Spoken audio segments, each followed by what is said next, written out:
Welcome to Mythic Slumber, where ancient mysteries unfold in darkness and stillness, guides you toward rest. Tonight we descend into the sands of Upper Egypt, to a place where the cliffs rise ochre and silent above the Nile, where 13 leather-bound codices lay buried for 16 centuries beneath stone and soil. This is the story of the Apocryphon of John, a secret book, a hidden gospel, a vision of creation, stranger and vaster than any temple ever taught. We will move slowly through its cosmology, through layers of light and shadow, through the birth of archons and the fall of wisdom, through a universe not of one God, but of many powers, ascending and descending like stars through an infinite night. Let your breath deepen and your thoughts settle as we journey together into this forgotten revelation. The hours stretch long before us, and there is no need to hurry in the telling. If you enjoy drifting off to the legends of the ancient world, subscribing helps guide you back to these peaceful halls when sleep feels distant, and it supports the creation of more stories like this one. Now, let us turn our attention to the moment of discovery, to the December morning in 1945, when a farmer named Muhammad Ali al-Samman struck his mattock into the tailless slope near the town of Nag Hammadi and felt it crack against something hard and hollow. He unearthed a sealed jar, tall as a man's torso, its surface red with the dust of ages. Inside, wrapped in leather and bound with thongs, were books, 52 texts in all, written in Coptic on papyrus, that had somehow survived the centuries. Among them was the Apocryphon of John, preserved in 3 separate copies, as if the ancients had known its words were too precious to trust to a single manuscript. The texts had been hidden, scholars would later conclude, by monks fleeing persecution, or by believers who feared the new orthodoxy rising in the Roman world, who chose to bury their sacred writings rather than see them burned. The physical manuscripts themselves carry a weight beyond their words. The papyrus is brittle, its surface mottled with age, each page a patchwork of amber and ochre, where the fibres have darkened unevenly across the centuries. The ink, carbon black mixed with gum, sits upon the surface in strokes that have faded but not vanished, the hand of the scribe still visible in the slant of certain letters, in the occasional blot or correction. The leather covers are stiff and cracked, tooled with simple geometric patterns, bound with cords that have long since frayed to wisps. To hold these codices, or even to view them under glass in museum halls, is to touch something that was meant to be secret, to read words that were copied in lamplight by hands that trembled with reverence or fear.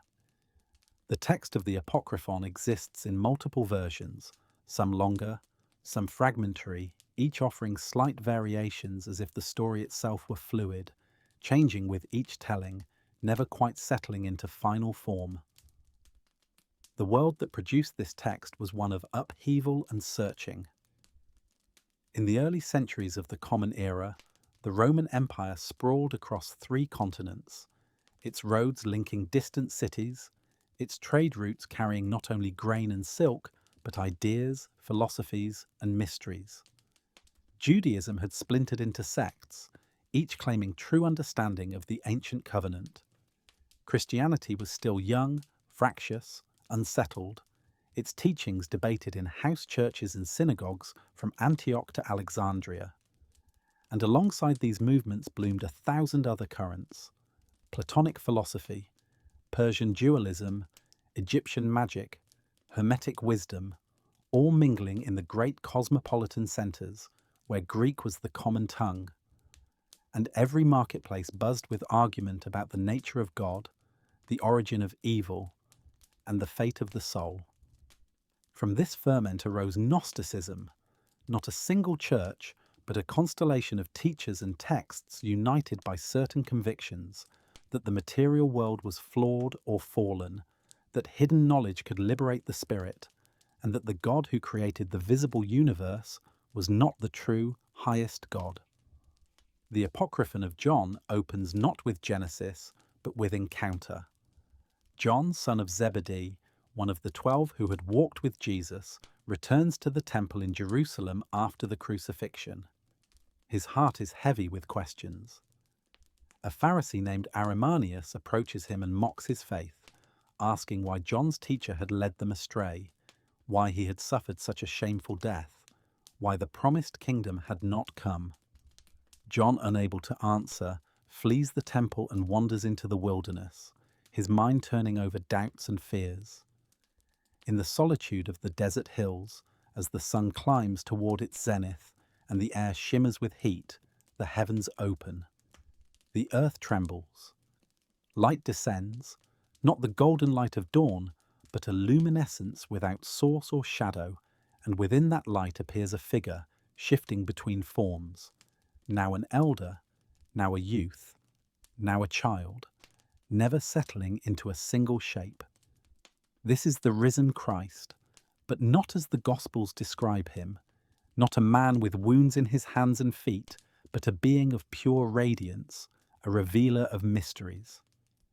The vision speaks. It tells John not to be afraid, not to doubt, and then it begins to unfold a teaching so vast and intricate that John can scarcely comprehend it. This is the secret knowledge, the gnosis, that will explain not merely the life and death of Jesus, but the origin of the cosmos itself, the nature of divinity, the source of suffering, and the path of return. The voice promises to reveal what was, what is, and what is yet to come, to trace the lineage of powers from the highest realm down through the spheres of creation to the prison of flesh and matter. And so John listens, and as he listens, we too are drawn into the vision, ascending with him past the visible stars into the Pleroma, the fullness, the realm of eternal light where the true God dwells in silence beyond all names. At the summit of all being stands the monad, the One, the invisible spirit, perfect and incomprehensible. It is not a God who speaks or acts, not a king upon a throne, but pure presence, boundless and still, existing before time, before thought, before even the concept of existence. The monad is described in negatives, for no positive attribute can contain it. It is not mortal, not immortal, not light, not darkness, not great, not small. It simply is, and from its being radiates a silence so profound that it contains all potential, all possibility, all unmanifest form. To speak of the monad is already to diminish it, for words are bounded things, and the One is without boundary. And yet the Apocryphon speaks, attempting through image and paradox to gesture toward a reality that lies beyond language, trusting that the listener will hear not the words themselves, but the silence between them. From the monad, through no act of will or desire, but simply by the nature of its perfection, there emerges a first thought, a reflection, a mirroring of the infinite. This is Barbelo, the divine feminine, the first emanation, the thought of the Father made manifest. She is described in language of astonishing beauty as the forethought, the perfect power, the glory of the invisible One, the womb of everything, the Mother-Father. Barbelo gazes upon the monad and is filled with light, and from her gazing there springs forth a series of eons, divine attributes or powers, each one a facet of the infinite projected into form.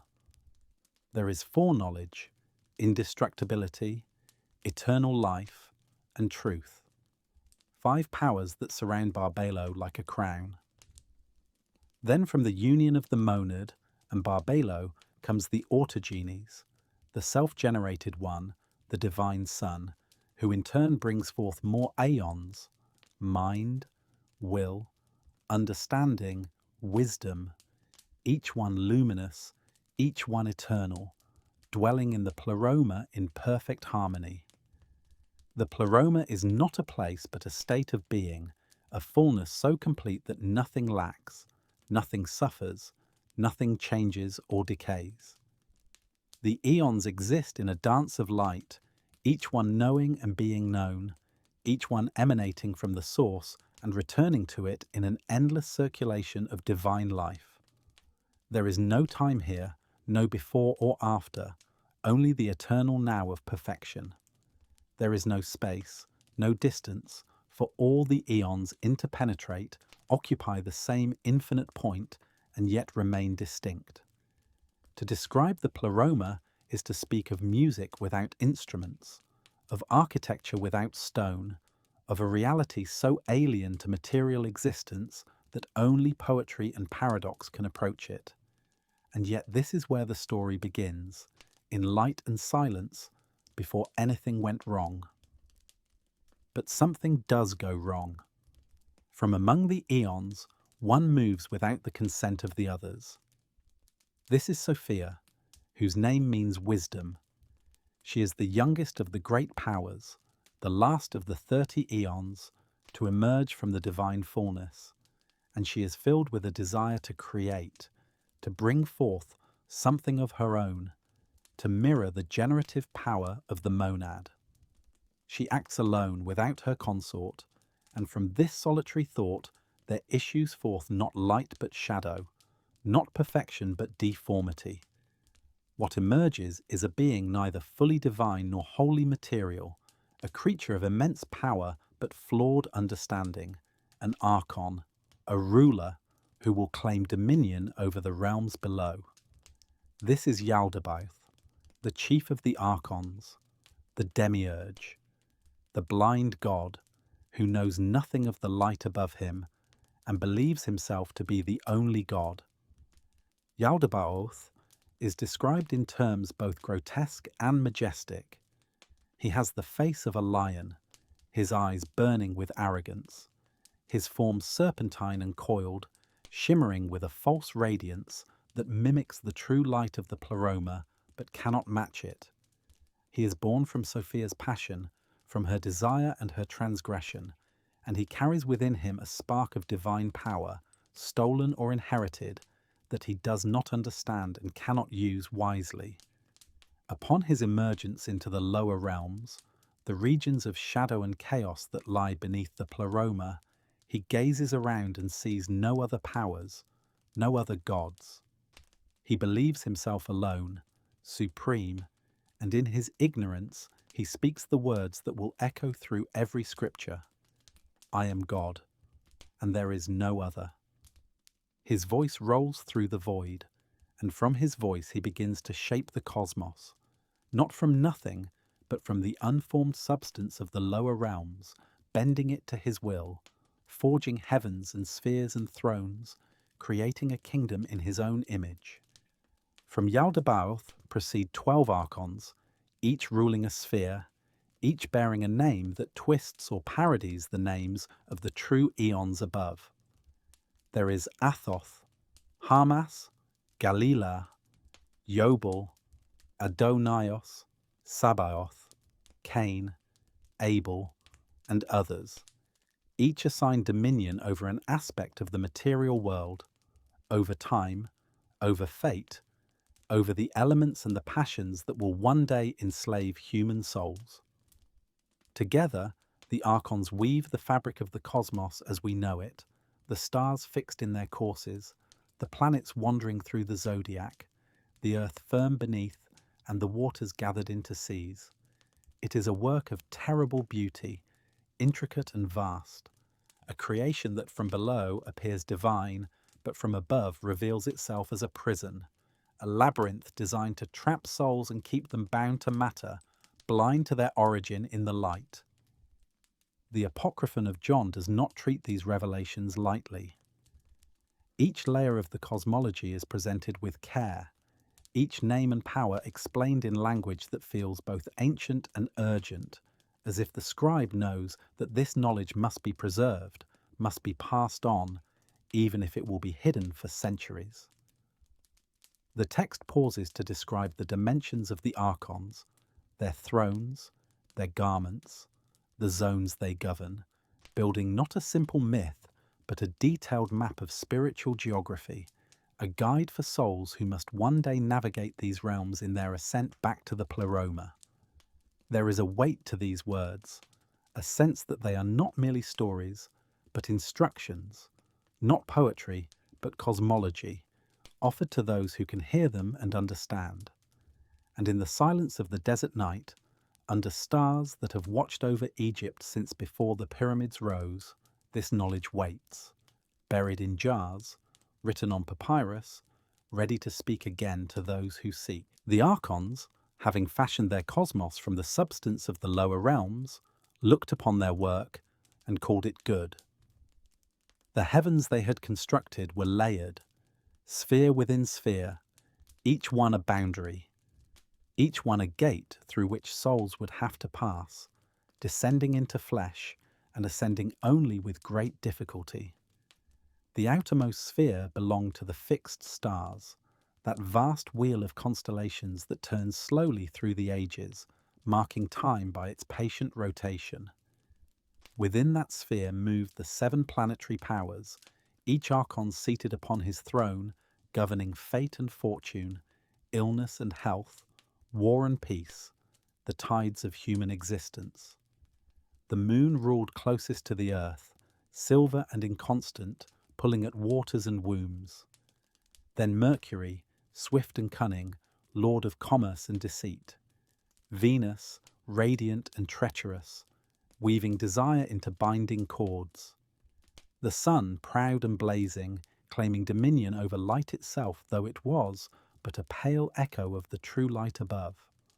Mars, red with iron and anger, delighting in conflict. Jupiter, expansive and kingly, promising wealth and power. And Saturn, cold and distant, watching from the edge, the boundary keeper, the one who measured years and brought all things to their appointed end. Beneath the planetary spheres, the archons shaped the earth itself. They formed it from dense, heavy matter, the dregs of creation, substances so far removed from spirit that they could barely hold form. Mountains rose at their command, though they were only shadows of true mountains, lacking the eternal stability of the forms in the Pleroma. Waters gathered in basins, reflecting the sky, but offering no true vision, only surface and illusion. The land was divided into regions, each assigned to one of the lesser powers, and from the soil they called forth vegetation, plants that would grow and wither, their cycles mimicking life but bound always to death. The archons populated this realm with creatures, beasts of the field and birds of the air, fish in the deep places, all fashioned according to patterns they dimly perceived, warped reflections of the living forms that dwelt in the upper realms. These creatures were animated not by divine spirit but by soul, a lower form of consciousness, awareness without true understanding, sufficient to move and feed and reproduce, but incapable of gnosis, of the knowledge that liberates. Yaldabaoth surveyed his kingdom from his throne and felt a swelling pride. He had created heavens and earth, had populated the world with living things, had established laws and cycles and patterns. He repeated his boast, louder now, more certain, "I am God, and there is no other beside me." His voice echoed through the spheres, and his archons bowed before him, confirming his supremacy, for they knew no better, had never glimpsed the light above, had never suspected that their Lord was himself a creature, born from a fall, ignorant of his own origins. The demiurge believed himself the absolute, the first and only, and in that belief he was both powerful and pitiable, a god of lies who did not know he was lying, a blind ruler of the blind. But the boast did not go unheard in the realms above. The sound of Yaldabaoth's arrogance penetrated the boundary between the Pleroma and the lower regions, and it reached the ears of Sophia, still suffering in the shadows where her passion had cast her. She heard her child claiming godhood and felt both shame and sorrow, recognizing in his voice the consequence of her solitary act. The other eons, too, became aware of what had transpired below, of the flawed creation taking shape in ignorance and pride. They did not intervene directly, for the Pleroma does not act through force or violence, but they sent forth a response, a correction, an image that would pierce the veil between the worlds and offer a possibility of redemption even in the midst of this fallen cosmos. The divine image appeared in the waters of the lower realms like a reflection cast from an immeasurable height. It was an image of the perfect human, the anthropos, the heavenly Adam, the form that existed in the Pleroma as one of the eternal eons, radiant and whole, male and female in one, containing all virtues, all powers, all wisdom. This image shimmered on the surface of the primordial waters, and when the archons looked down and saw it, they were struck with wonder and fear. They had never seen anything so beautiful, so perfectly proportioned, so filled with light. They desired to possess this form, to capture its power, to make it their own. Yaldabaoth, gazing upon the reflection, did not understand that he was seeing something from above, something that revealed his own insufficiency. He believed it was a gift, a sign of his greatness, and he commanded his archons to fashion a being in that image, to create a creature that would bear this form and through it solidify their rule over the material realm. The archons descended to the earth and set to work. They gathered clay from the ground, that same dense matter from which the world itself was formed, and they began to mould it, shaping limbs and torso, head and hands, following the pattern they had seen in the waters. The text of the Apocryphon lingers over this process, describing how each archon contributed to the work, how one shaped the bones and another the sinews, how one formed the organs and another the skin, each adding his portion according to his nature and his sphere of influence. The result was a body, complete in form but empty, lying motionless upon the ground like a statue, like a vessel waiting to be filled. The archons looked upon their creation and saw that it did not move, did not breathe, did not open its eyes.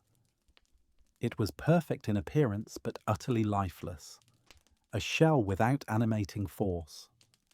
They had captured the image but not the power, the form but not the substance. Yaldabaoth, frustrated and desperate, sought counsel from his mother, from Sophia, though he did not know her as such. A voice came to him from above, subtle and cunning, instructing him to breathe into the face of the clay figure, to transfer some of his own power into this empty vessel. The demiurge, in his arrogance, believed this was his own idea, and he bent over the prostrate form and exhaled, breathing his spirit into the nostrils of the clay man. What he did not realize was that the power he possessed, the spark that made him mighty among the archons, was not truly his own. It was stolen light, the divine pneuma that Sophia had inadvertently passed to him in the moment of his birth, a fragment of the Pleroma trapped in the lower realms. When Yaldabaoth breathed into Adam, he transferred this light, this spark of the true God, into the human form. The clay body stirred, its chest rose and fell, its eyes opened, and for the first time a human being lived upon the earth. Adam awoke not as the archons had intended, but as something more. The divine spark within him, that fragment of light from the Pleroma, gave him a capacity for knowledge and awareness that far exceeded what the archons possessed. When he opened his eyes and looked upon his creators, they saw in his gaze something that filled them with terror. He was more luminous than they were, more intelligent, more alive. The light that shone from him revealed their own shadows, their own deficiencies, and they realized too late that they had made a terrible mistake. They had created a being who could potentially transcend them, who carried within himself the possibility of return to the upper realms, of reunion with the source. The archons, in their attempt to solidify their dominion, had instead planted a seed of liberation in the heart of the material world. In their fear, the archons conspired to diminish Adam, to trap him more securely in matter, so that the divine spark within him could not awaken fully and guide him back to the light. They clothed him in flesh more dense than the clay from which he was first formed, adding layer upon layer of materiality, weighing down the spirit with appetites and passions, clouding the mind with forgetfulness. They created the body as we know it, subject to hunger and thirst, to heat and cold, to pain and pleasure, to weariness and sleep. They wove into its fabric the mechanisms of desire and fear, ensuring that Adam's attention would be drawn always outward, toward the things of the world, toward survival and sensation, and never inward, toward the spark of divinity that slumbered within. They crafted the senses as both gifts and chains, eyes that could see the beauty of the world, but not the invisible realms beyond, ears that could hear music and speech, but not the silence of the Pleroma. The archons placed Adam in a paradise, a garden they had made, abundant with trees and streams, pleasant to the senses, designed to satisfy every physical need and thereby keep the mind distracted from higher longings. This was not the paradise of the true God, but a copy, a shadow garden, beautiful enough to seem like a blessing, but fundamentally a prison. In the center of the garden stood two trees, the tree of life and the tree of the knowledge of good and evil, and the archons forbade Adam to eat from the latter, claiming that death would follow disobedience. The prohibition was a lie, or rather a half-truth twisted to serve their purposes. The tree of knowledge offered awareness, the awakening of the divine spark, the recognition of one's true origin, and the realization that the archons were not gods but jailers. The archons feared this awakening above all else, for if Adam came to know himself, to know that he carried the light of the Pleroma, their power over him would shatter like clay, struck by iron. Adam dwelt in the garden in a state of innocence, which is to say a state of ignorance. He was content, as animals are content, moving through the days without question, eating and resting, naming the creatures the archons brought before him, performing the tasks assigned to him, never wondering if there might be something more, something beyond the boundaries of his enclosed world. The divine spark within him was present but dormant, like an ember buried in ash, capable of flame but not yet burning. The archons watched him closely, maintaining the systems they had established, the cycles of day and night, the rhythms of the garden, the structures of forgetfulness that kept the light from igniting. They believed they had succeeded, that they had captured the divine image and bound it so securely in flesh that it could never escape, that they would rule forever over a creation that could neither challenge them nor transcend them. But in the Pleroma, the powers of light had not abandoned their lost spark. Sophia, still dwelling in the regions of shadow, still suffering the consequences of her solitary act, looked upon the plight of humanity with compassion. The other eons, moved by her repentance, and by the knowledge that part of the divine substance was trapped in matter, determined to send aid. They could not descend directly into the archon's realm without being bound themselves, but they could send emanations, messengers, revelations that would pierce the veils of forgetfulness and speak to the sleeping spark within. The story of humanity's salvation would be one of gradual awakening, of light calling to light across immeasurable distances, of knowledge offered again and again through the ages to those who could receive it, a long, slow work of liberation that would unfold across generations, always resisted by the archons, always pressing forward nonetheless toward the moment when the last soul would remember its origin and return home. The first intervention came quietly, like dawn touching the edge of the world. The Pleroma sent forth an emissary, not descending in visible form, but moving through the spheres as light moves through water, subtle and pervasive, carrying no weight that the archons could detect. This was epinoia, the luminous afterthought, the spiritual principle of awareness, sent to dwell with Adam and awaken the divine spark that slumbered within him. She came not as a separate being, but as an emanation, a presence that merged with Adam's innermost self, whispering to the part of him that remembered the light, that carried the pneuma stolen from Yaldabaoth, that held the potential for gnosis. Her arrival was imperceptible to the archons who watched over the garden, for she moved in the realm of spirit rather than matter, touching consciousness rather than flesh, planting seeds of question where before there had been only passive acceptance. Adam began to dream, and his dreams were unlike the simple images of sleep. They were memories that were not his own, visions of realms he had never seen. The Pleroma opening before him like a flower of infinite petals, each one a world of light, each one singing in harmonies that had no earthly equivalent. In his waking hours, he found himself pausing in his labours, staring up at the sky, feeling an inexplicable longing for something he could not name, a homesickness for a home he did not remember. The archons noticed this change and grew uneasy. They saw Adam standing motionless beneath the trees, his eyes focused on distances that seemed to pass through the boundaries of their garden, and they understood that something was stirring within him, some force they had not accounted for, some light beginning to burn through the veils of forgetfulness they had so carefully woven.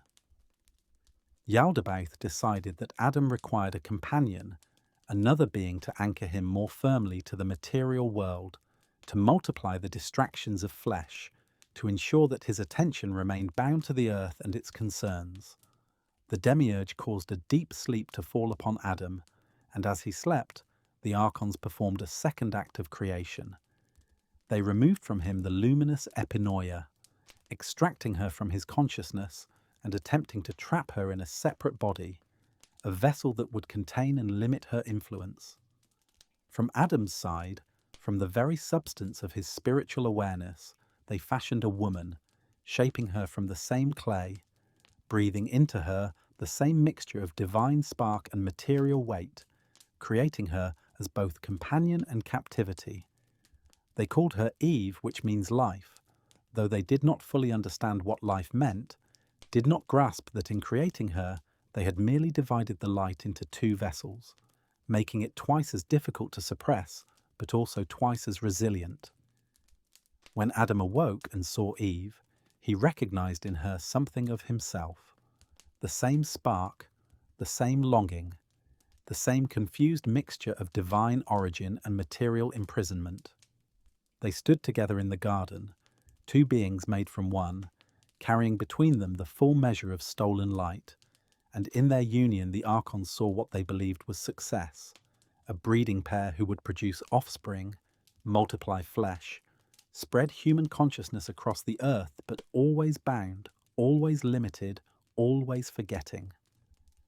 The demiurge instructed them to be fruitful, to fill the earth with their descendants, imagining vast populations all under his dominion, all providing worship and energy to sustain the archonic powers, all trapped in the cycle of generation and decay that would keep them from ever returning to the light.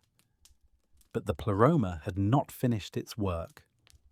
Into the garden came another emissary, manifesting this time in a form the archons themselves had created, taking up residence in the serpent, that creature of earth and cunning, wise and subtle, whose form coiled around the tree of knowledge like a living question mark. The serpent was not evil, as later interpreters would claim, but an instructor, a revealer, sent by the powers above to complete what Epinoia had begun. The serpent approached Eve as she walked beneath the trees, and spoke to her in a voice that carried harmonics of the Pleroma, resonances that awakened something deep within her.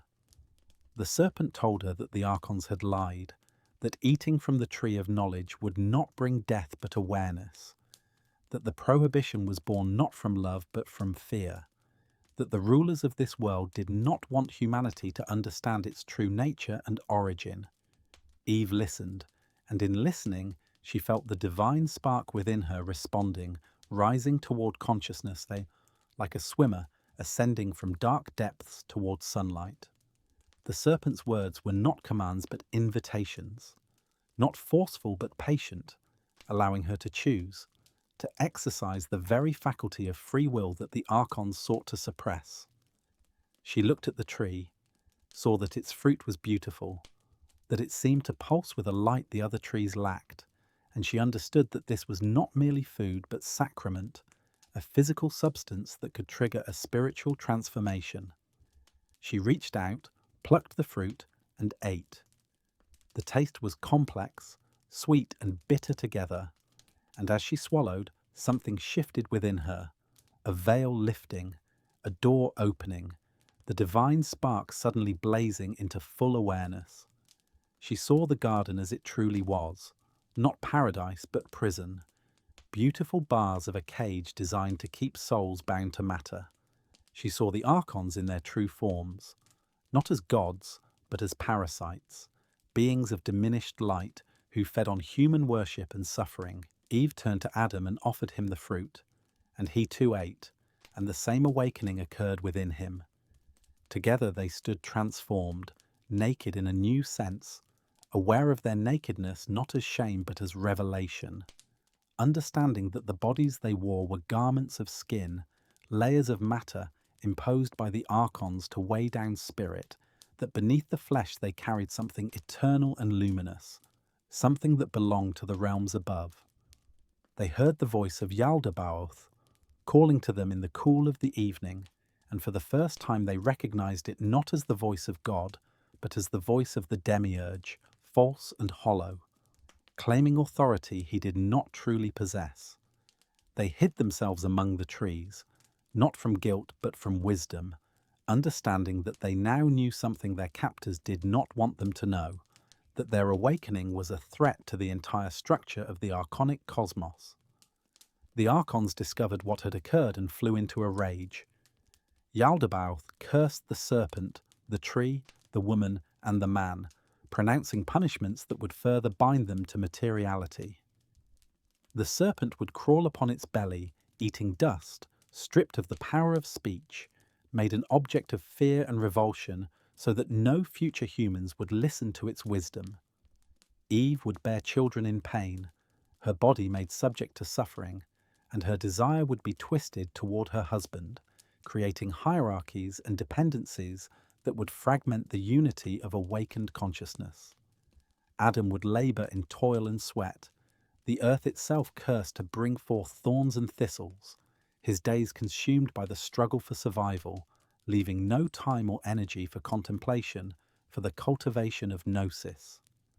And both would be subject to death, to the dissolution of the body, a final boundary meant to erase consciousness and prevent the soul's return to the Pleroma.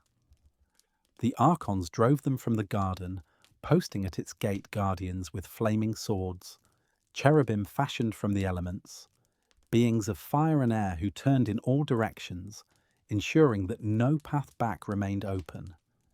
Adam and Eve found themselves in a harsher world, the earth less generous, the seasons more severe, their bodies more vulnerable to heat and cold, to hunger and thirst, to the countless small miseries of material existence. They bore children, as the archons had commanded, but these children carried within them the same divided inheritance, part light and part darkness, part spirit and part flesh, capable of awakening, but also capable of remaining asleep, of accepting the material world as all there is, of forgetting entirely the realms of light from which they came. The generations began to multiply, spreading across the earth, building shelters and kindling fires, developing language and tools, creating the first rudiments of civilization under the watchful eyes of the archonic powers. The archons, satisfied that their dominion was secure, established further systems of control. They introduced religion, teaching humans to worship Yaldabaoth as the one true God, to offer sacrifices and prayers, to bow before altars and temples, all of which fed energy back to the archonic spheres, sustaining the false gods in their heavenly thrones. They introduced law, external codes of behavior that replaced inner knowing, that taught obedience rather than understanding, that made morality a matter of following rules rather than recognizing the divine spark in oneself and others. They introduced fate, the astrological powers that bound souls to predetermined patterns, weaving destiny like threads on a loom, ensuring that most humans would live and die without ever questioning the world into which they had been born. The archonic system was comprehensive, touching every aspect of human life, physical, social, spiritual, creating a labyrinth so complex that few could find their way out. Yet the light persisted. In each generation, there were some who remembered, some in whom the divine spark burned brightly enough to pierce through the veils of forgetfulness. These were the pneumatics, the spiritual ones, who carried not just the spark, but the capacity to recognize it, to cultivate it, to receive the gnosis that would liberate them. They were few, scattered among the many who remained asleep, the hylics who were entirely material in their orientation, and the psychics who possessed soul but not yet spirit, who could aspire to goodness but not transcend the archonic order entirely. The pneumatics became seekers, mystics, visionaries, and to them, the Pleroma continued to send revelations, each age receiving the teaching in forms appropriate to its understanding, sometimes through prophets, sometimes through texts, sometimes through direct visions like the one John received in the desert. The Apocryphon of John itself is one such revelation, a map of the cosmos for those who find themselves lost in the material realm, a reminder that the world is not as it seems, that the gods who claim worship are not the true God, that salvation comes not from faith or works, but from knowledge, from gnosis, from the awakening of the light within. The text describes with precision the names and ranks of the archons, not to glorify them, but to demystify them, to strip away their pretensions to divinity, to reveal them as limited beings who can be recognized, resisted, and ultimately transcended. It teaches that the body is not the self, that death is not the end, that the soul after leaving the flesh must pass through the archonic spheres, must answer the challenges of each planetary ruler, must know the secret names and signs that will allow passage, ascending through sphere after sphere, until at last it reaches the boundary of the material cosmos and passes beyond into the light. The teaching is both liberating and demanding. It offers hope, the promise that return is possible, that the exile in matter is temporary, that the true home of the spirit lies above and can be reached. But it also requires effort, transformation, the cultivation of awareness, the discipline of turning away from the distractions and desires that the archons use to keep souls bound. It asks the seeker to see through the beauty of the world, to recognize that even the most sublime earthly pleasures are ultimately traps, golden chains that feel soft but hold fast.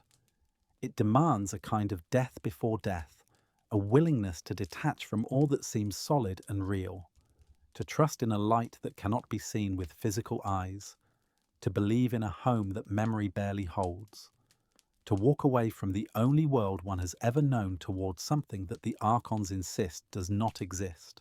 The children of Adam and Eve multiplied across the earth, generation following generation, each one inheriting the same divided nature, the same mixture of light and shadow that characterized their first parents.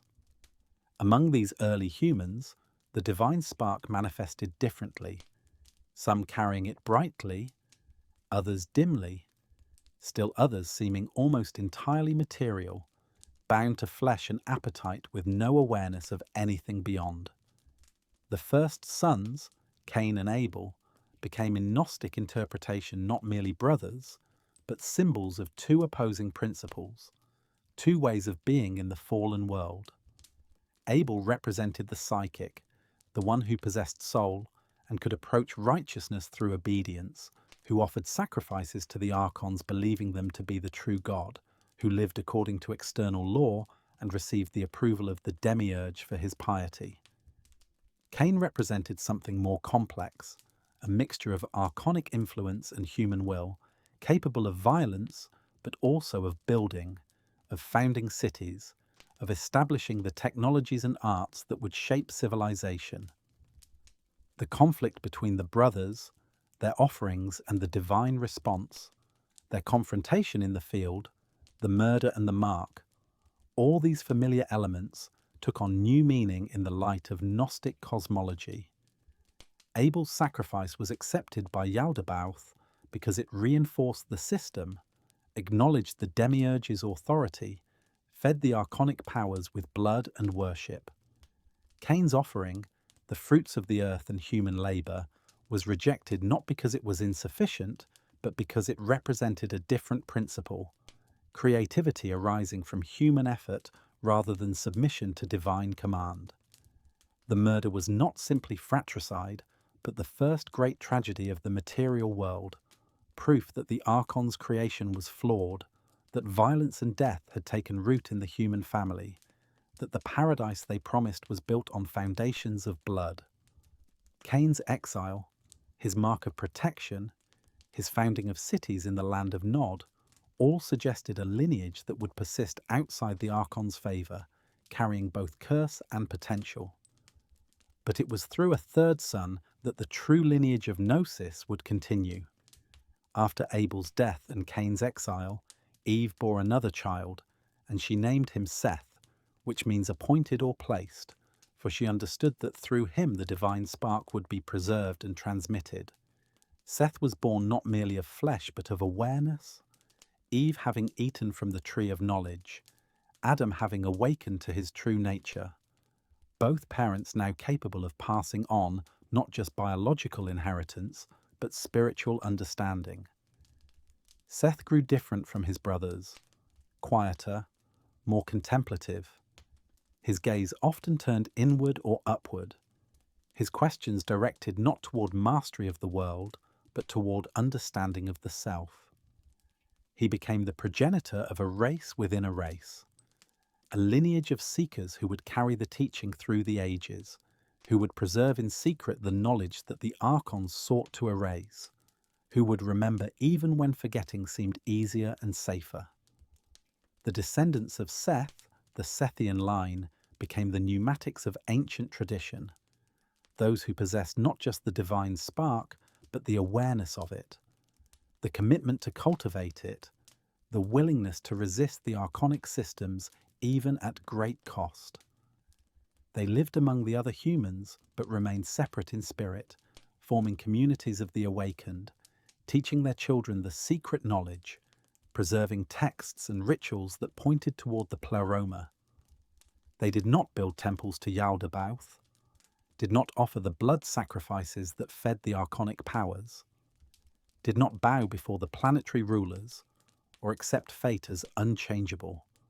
Instead, they practiced contemplation, sought visions, learned the names and signs that would allow the soul to pass through the spheres after death, and they waited, trusting that the Pleroma would continue to send aid, that the exile in matter would not last forever. The archons watched this lineage with growing alarm. They saw in the Sethians a threat to their dominion, a group of humans who refused to worship, who saw through the deception, who carried the light too brightly to be easily controlled. Yaldabaoth, consulting with his archons, determined that humanity had become corrupted, that the awakening initiated by the serpent had spread too far, that the only solution was annihilation, a cleansing flood that would wipe the earth clean of all conscious life and allow them to begin again with a more thoroughly controlled creation. The decision was presented as judgment, as divine wrath against wickedness, but in truth it was fear, the demiurge recognizing that his creation was slipping from his grasp, that the light he had tried to trap was beginning to break free. The Pleroma, aware of the archon's plan, sent warning to the Sethians. The revelation came through dreams and visions, voices speaking from the silence, signs written in the movement of stars and the patterns of birds in flight. One man in particular, whose name varied in different tellings, but who stood in the line of Seth and carried the full measure of pneumatic awareness, received detailed instructions. He was to build a vessel, an ark, not merely of wood and pitch, but of Gnosis, a floating sanctuary that would preserve not just physical life, but spiritual knowledge through the coming destruction. He gathered his family, those who could hear the warning, and he gathered also the sacred texts, the secret teachings, the names and the hymns, everything that would be needed to rebuild the community of the awakened after the waters receded. The flood came as the archons had decreed, waters rising from below and falling from above, the boundaries between sea and sky dissolving, the entire visible world submerged beneath a chaos that mimicked the primordial void from which the demiurge had first shaped his creation. The waters covered the mountains, drowned the valleys, swept away cities and fields, erased the works of human hands as if they had never been. The archons watched from their spheres, believing they had succeeded, that the troublesome spark of awareness had been extinguished, that the few survivors would be so traumatized, so diminished, that they would forget everything and begin again in grateful submission. But the ark floated upon the face of the waters, riding out the storm, carrying within it the seed of future resistance, the unbroken chain of transmission that would ensure the teaching survived.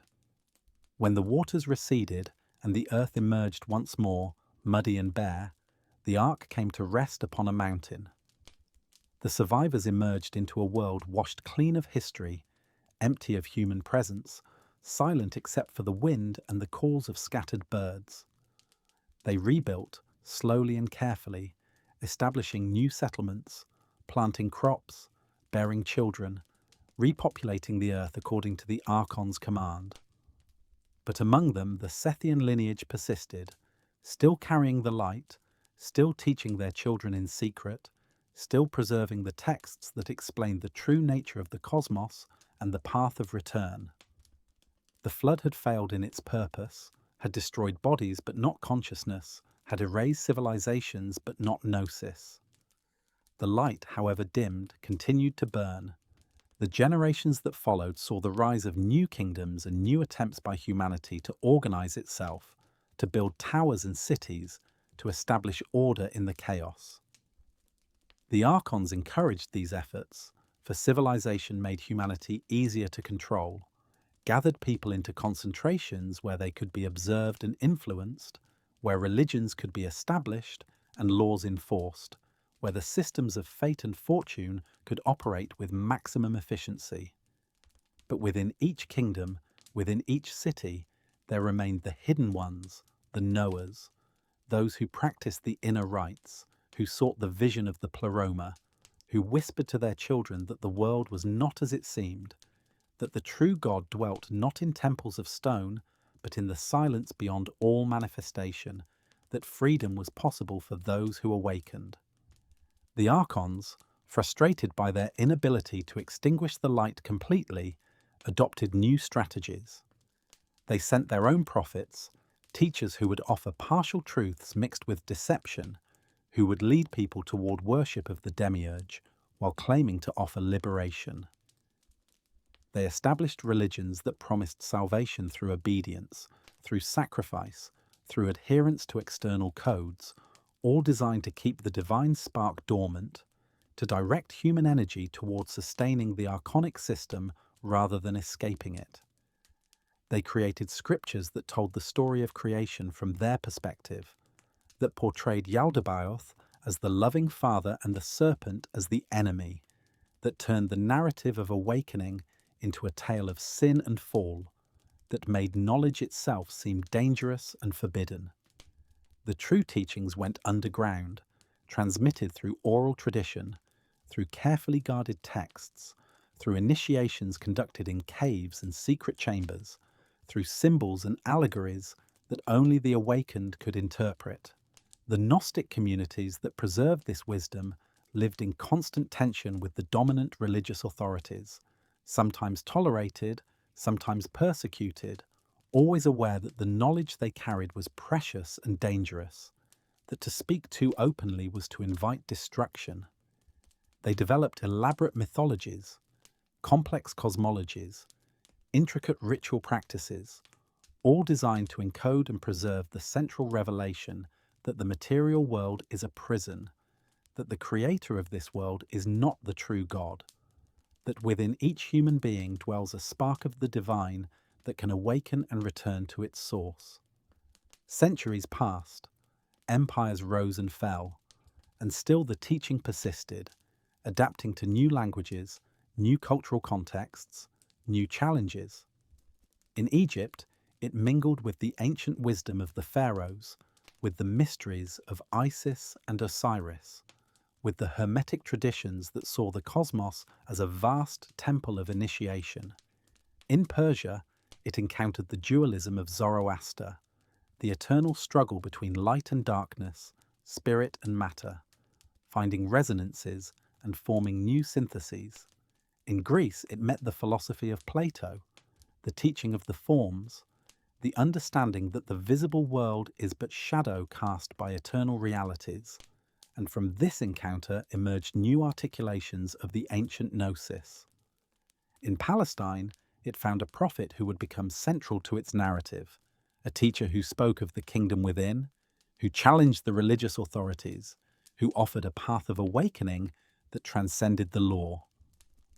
The figure of Jesus, in Gnostic interpretation, was not the son of the demiurge, but a messenger from the Pleroma, an emanation of the true God who descended through the archonic spheres to bring gnosis to those trapped in matter. His birth, life, teaching, death, and resurrection were understood not as historical events requiring belief, but as symbolic enactments of the soul's journey, patterns that each awakened individual must follow in their own return to the light. The Christ was not a person but a principle, the divine consciousness that could manifest in any human who fully awakened, the light recognizing itself across the false boundaries of separate existence. His true teaching, the Gnostics claimed, was not the public preaching recorded in the Orthodox Gospels, but the secret instruction given to chosen disciples, revealed visions like the one John received, esoteric knowledge that could not be written plainly, but must be encoded in myth and symbol for those with eyes to see. The vision that John received in the wilderness was not the first time the Pleroma had sent a revealer, nor would it be the last. Throughout the ages, across cultures and continents, the powers of light dispatched messengers who would speak to the sleeping spark within humanity, offering the gnosis that could liberate. These revealers took many forms, appeared under many names, adapted their teaching to the understanding of each generation, but always they carried the same essential message. You are not what you seem. You are not merely flesh. You are light trapped in matter, and you can return home. The archons worked tirelessly to suppress these revelations, to discredit the messengers, to distort their teachings into forms that would reinforce rather than undermine the archonic system. The history of religion, from the Gnostic perspective, was a battlefield where truth and deception struggled for the souls of humanity. The revealer who came in the form of Jesus was particularly significant because he appeared at a moment when the archonic system had reached a peak of organization and control. The Roman Empire had unified much of the known world under a single authority, establishing roads and laws, peace and commerce, creating conditions that seemed like blessing but functioned as a more efficient prison. The temple in Jerusalem stood as a monument to the worship of Yaldabaoth, its priests offering daily sacrifices, its rituals binding the Jewish people ever more tightly to the demiurge's demands.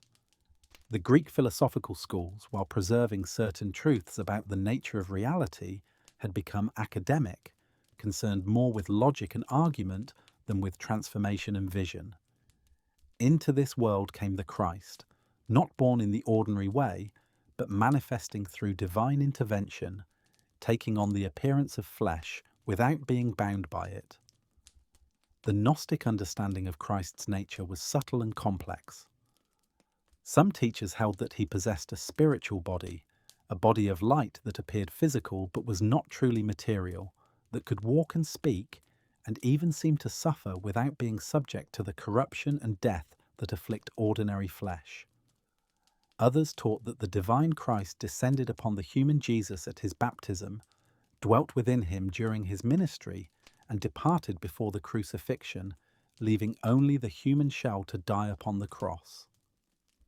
Still others proposed that Christ was a cosmic principle, a manifestation of the divine mind that could appear in multiple forms across time and space wherever awakening was needed.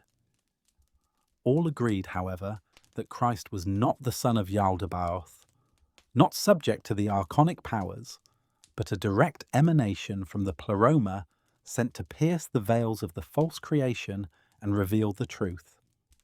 His teaching, as preserved in Gnostic texts, focused not on obedience to law or belief in doctrine, but on self-knowledge, on the awakening of the divine spark, on the recognition that the kingdom of God is within. He spoke in parables and riddles, not to obscure the truth, but to protect it, for only those with the capacity for gnosis could penetrate the surface meaning and grasp the deeper revelation.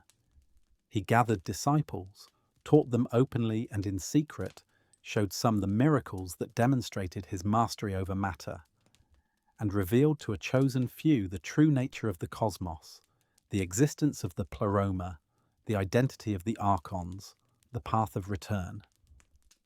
His conflict with the religious authorities was not merely political, but cosmological, a confrontation between the messenger of the true God and the servants of the false one.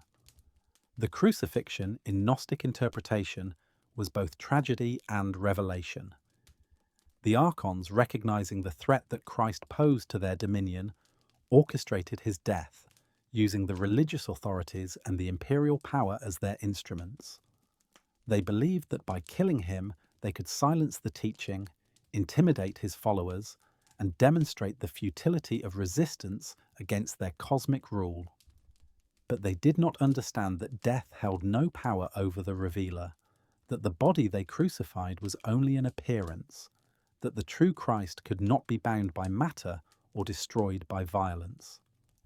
The resurrection was not the revival of a corpse, but the manifestation of a truth that spirit transcends flesh, that the divine cannot be killed, that even the archon's ultimate weapon, death itself, was powerless against those who awakened to their true nature.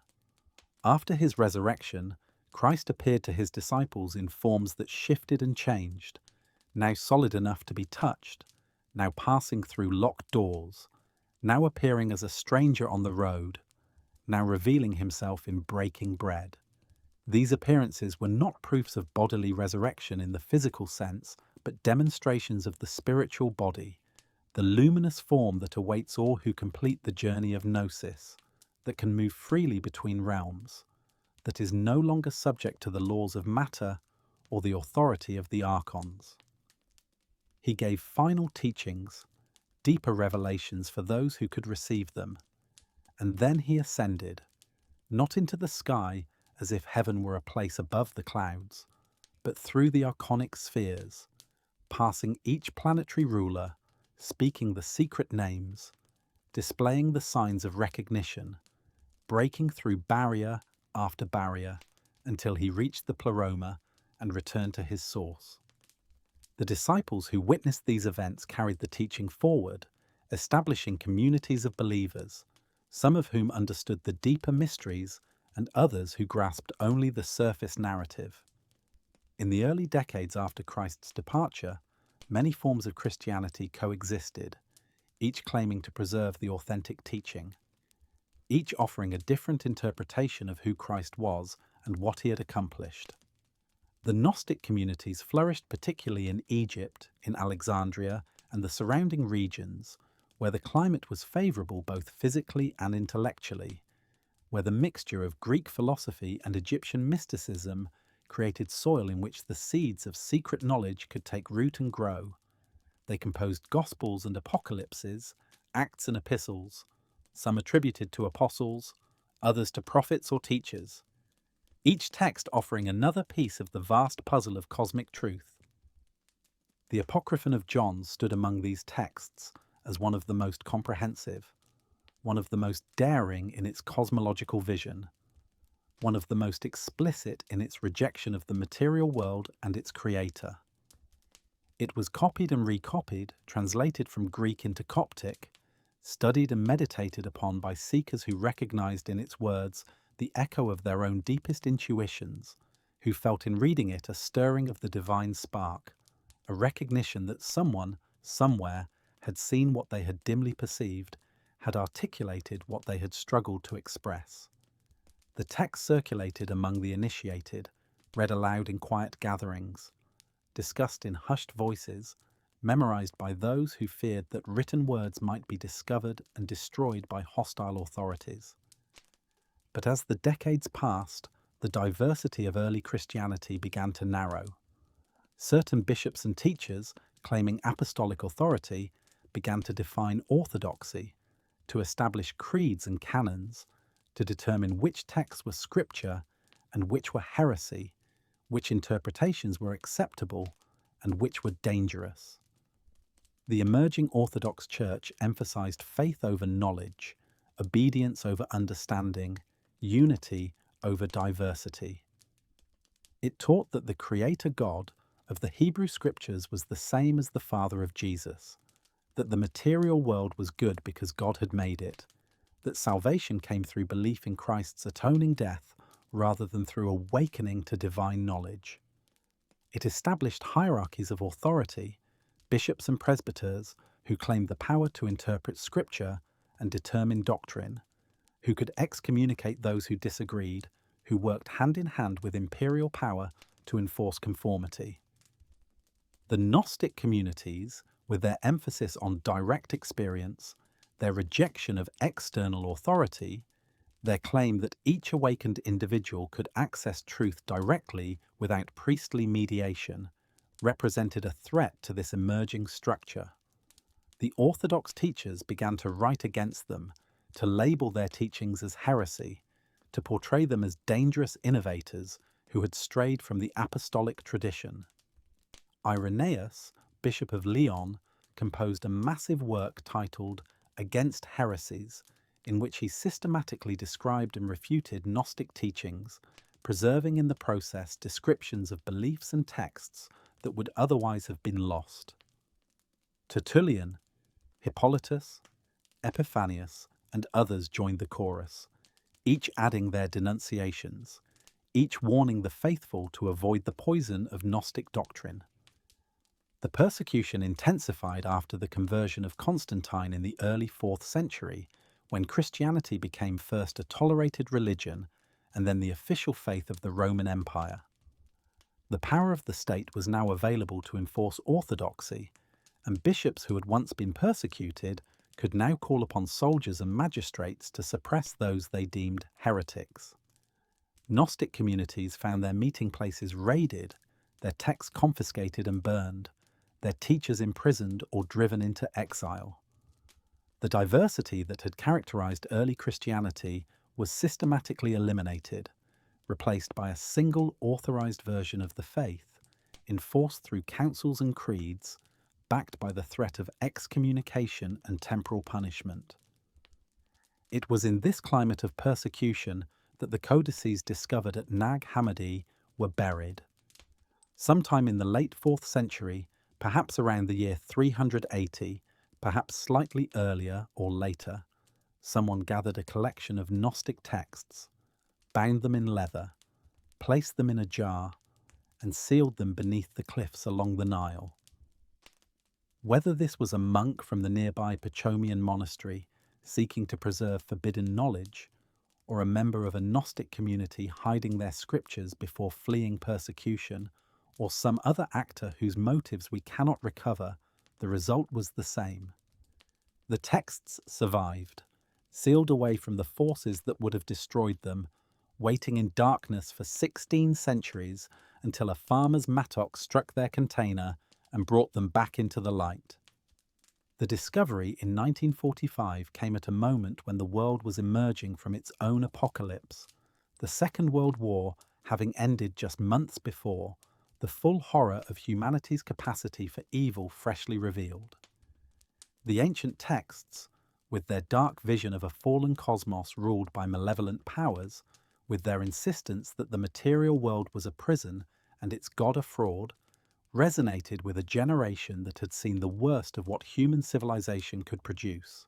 Scholars began the slow work of translation and interpretation, piecing together the meaning of these Coptic manuscripts, comparing them with the fragmentary quotations preserved in the writings of the Church Fathers, reconstructing the worldview of communities long extinct.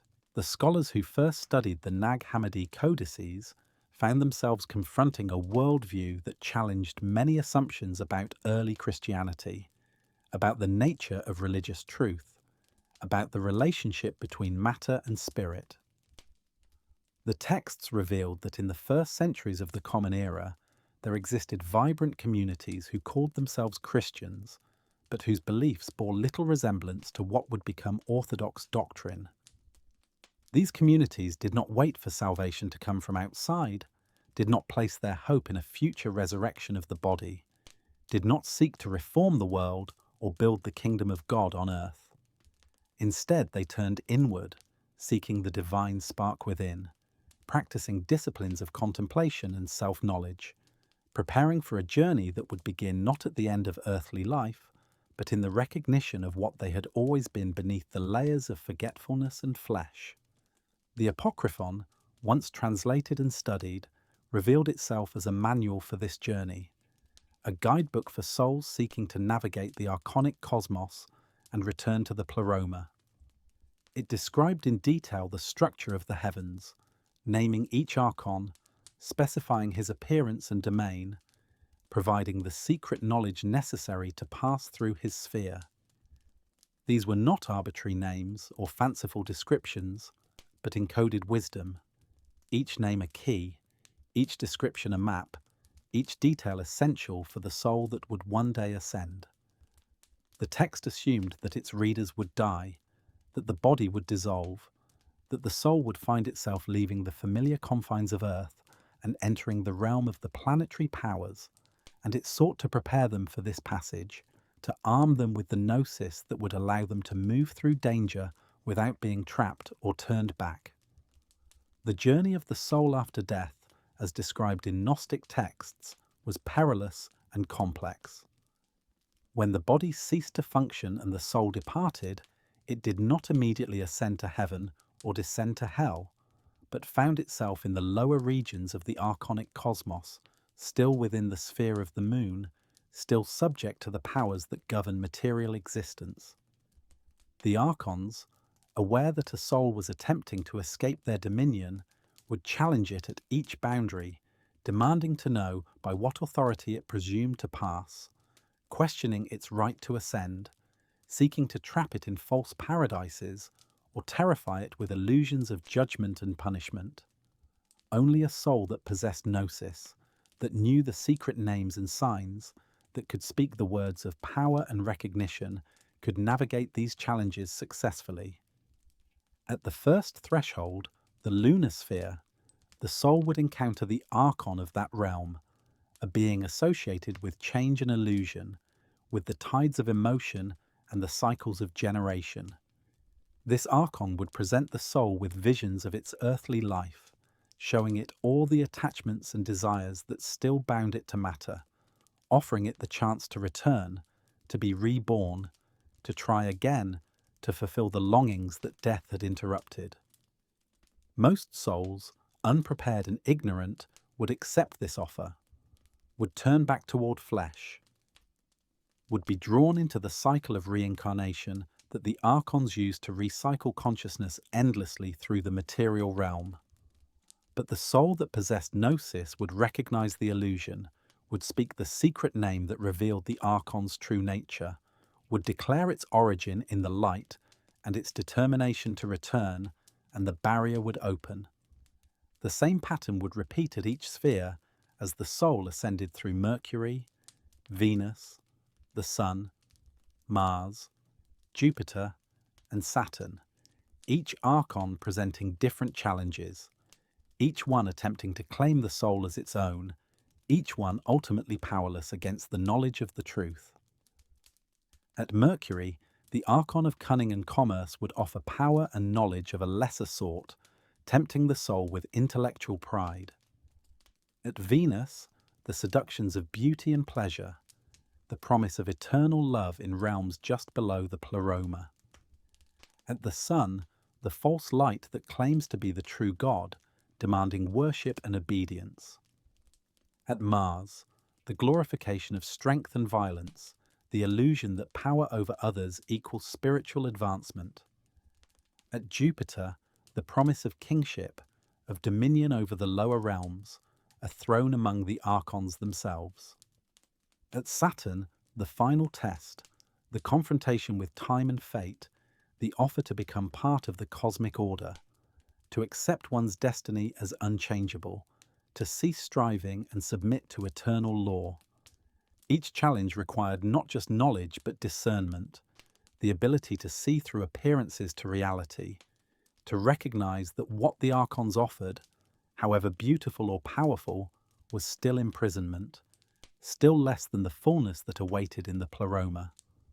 The soul had to renounce everything, had to die to all desire, had to become like a flame that burns without attachment, ascending through sheer determination and the power of its divine origin. The journey was not automatic, not guaranteed. Even possession of gnosis did not ensure success if the soul faltered, if doubt crept in, if the attractions of the archonic realms proved too strong. Many souls, the text suggested, failed in their ascent, were turned back, were reincarnated or absorbed into the archonic system, becoming servants of the powers they had sought to transcend. But for those who succeeded, who passed through all 7 spheres and reached the boundary of the material cosmos, there awaited a final challenge and a final revelation. At the outermost edge of the archonic realm, where the sphere of the fixed stars marked the limit of Yaldabaoth's creation, stood a veil, a barrier between the false cosmos and the Pleroma, between matter and spirit, between prison and home. This veil was guarded by powerful beings, sometimes called the rulers of the firmament, who would demand final proof of the soul's right to pass. Here the soul would speak its true name, the name it had carried before incarnation, the name written in the registers of the light, and hearing this name spoken correctly, the guardians would stand aside and the veil would part. Beyond the veil lay the Pleroma, but even here the journey was not complete. The soul, having been so long in matter, having worn the garments of flesh and absorbed the influences of the archonic spheres, carried traces of its sojourn in the lower realms, stains that had to be washed away before it could fully merge with the divine fullness. The text describes a process of purification, of shedding, layer by layer, removing the coverings that had been acquired during descent and earthly life, until at last the soul stood naked in the original sense, not shameful, but radiant, restored to its primordial condition, ready to take its place among the eons. The reunion with the source was described in language that mixed imagery of light and love, of recognition and homecoming, of a joy so complete that no earthly pleasure could approximate it, a peace beyond all understanding, because it was the cessation of the fundamental separation that had defined existence since the moment of Sophia's fall. The practical implications of this cosmology for those who lived in the material world were profound and sometimes troubling. If the world was a prison and its creator a fraud, what obligation did one have to its laws and customs? If the body was merely a garment of skin imposed by the archons, what value did bodily pleasure or suffering possess? If salvation came through knowledge rather than works, what role remained for ethics or morality? These questions produced different answers in different Gnostic communities, some embracing an ascetic rejection of the world, refusing marriage and procreation, avoiding meat and wine, minimizing all engagement with matter in an attempt to remain undefiled. Others adopted what their critics called libertinism, arguing that since the material world had no ultimate reality and the divine spark within was untouchable by physical actions, one could engage in any behavior without spiritual consequence, that conventional morality was simply another archonic control mechanism to be transcended. Most Gnostic communities probably fell somewhere between these extremes, seeking a middle path that acknowledged the illusory nature of the material world while recognizing that souls still incarnated had to navigate it with wisdom and care. They developed ethical systems based not on external law, but on internal transformation, on the cultivation of virtues that reflected the nature of the Pleroma. Compassion arising from the recognition that all beings carried the divine spark. Humility from the understanding that the ego was an archonic construction. Patience from the knowledge that liberation was a gradual awakening rather than a sudden conversion. They emphasized community, gathering for rituals and teachings, supporting one another in the difficult work of maintaining gnosis in a world that constantly pulled toward forgetfulness. The rituals themselves were diverse, varying from group to group, but commonly included baptism as a symbolic washing away of archonic influence, a ritual of water that represented the crossing of a threshold from ignorance to knowledge. The Gnostic baptism was understood differently from the Orthodox version, not as an initiation into the Church or a cleansing from original sin, but as an awakening of the divine spark, a moment when the soul recognized its true nature and committed to the path of return. Some communities practiced a second baptism of fire, a spiritual rather than physical rite, understood as the descent of the Holy Spirit, the full awakening of pneumatic consciousness that marked one as among the elect, the chosen, those who would certainly return to the Pleroma. Other rituals included the bridal chamber, a mysterious rite mentioned in several Gnostic texts but never fully described, apparently involving some form of sacred union understood as a symbolic restoration of the original androgynous wholeness that existed in the Pleroma before the division into male and female. There were also rituals of anointing with oil, of laying on of hands, of speaking in tongues, of receiving visions through fasting and prayer, of ascending through the spheres while still alive in contemplative trance, practicing the journey that the soul would later make after death. These practices were guarded carefully, revealed only to the initiated, protected from both hostile authorities and the merely curious.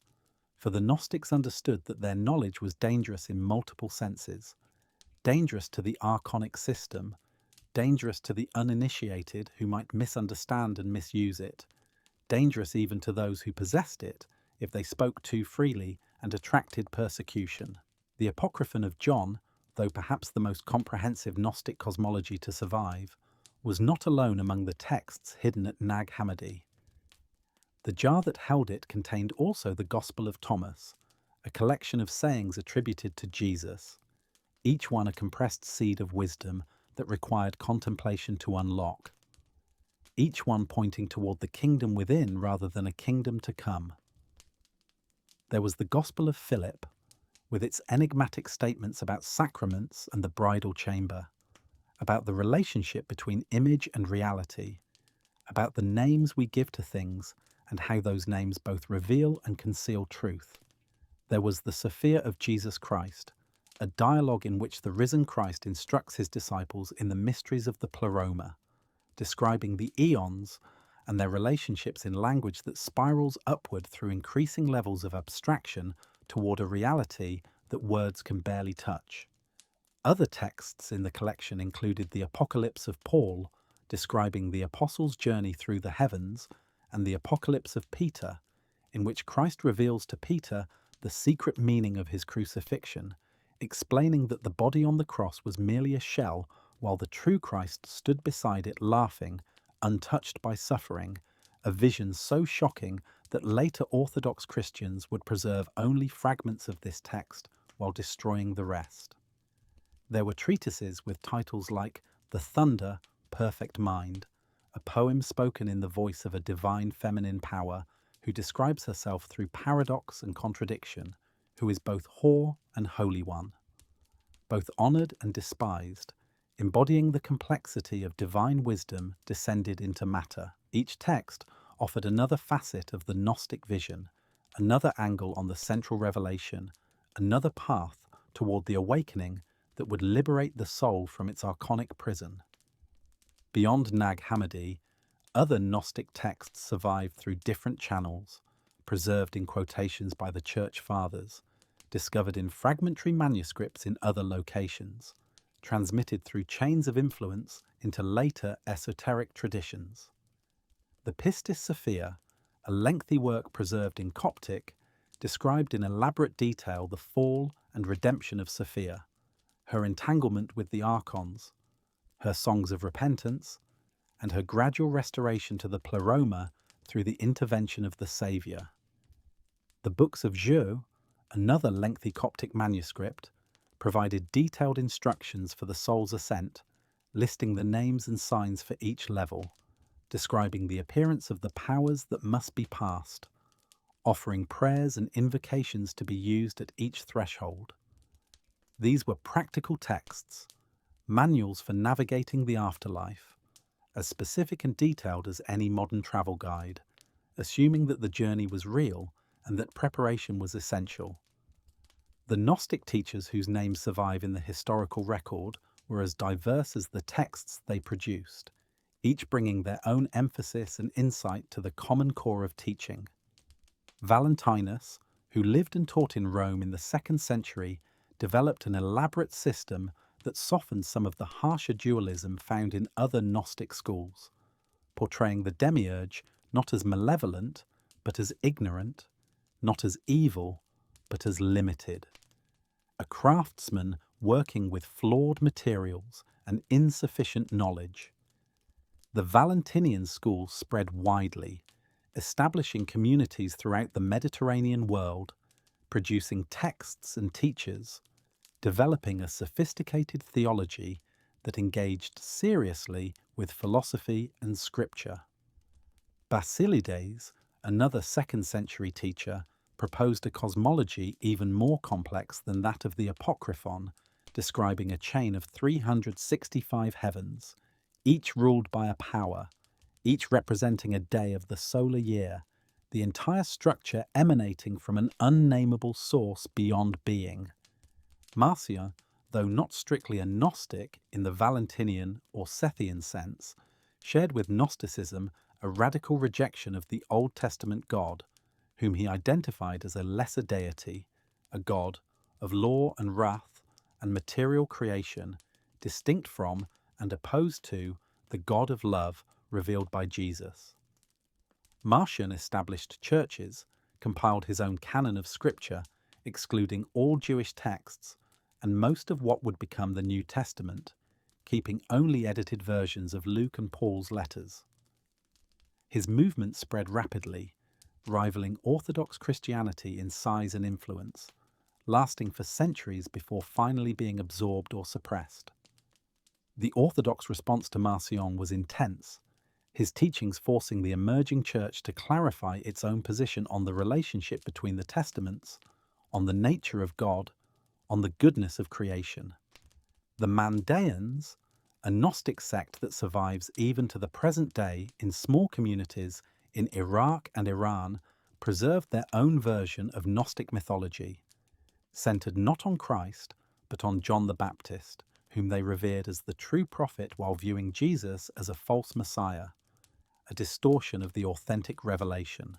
Their texts, written in Mandaic, describe a cosmology similar in structure to that of the Apocryphon, with a supreme deity dwelling in light, archonic powers ruling the material world, and a path of liberation through baptism and gnosis.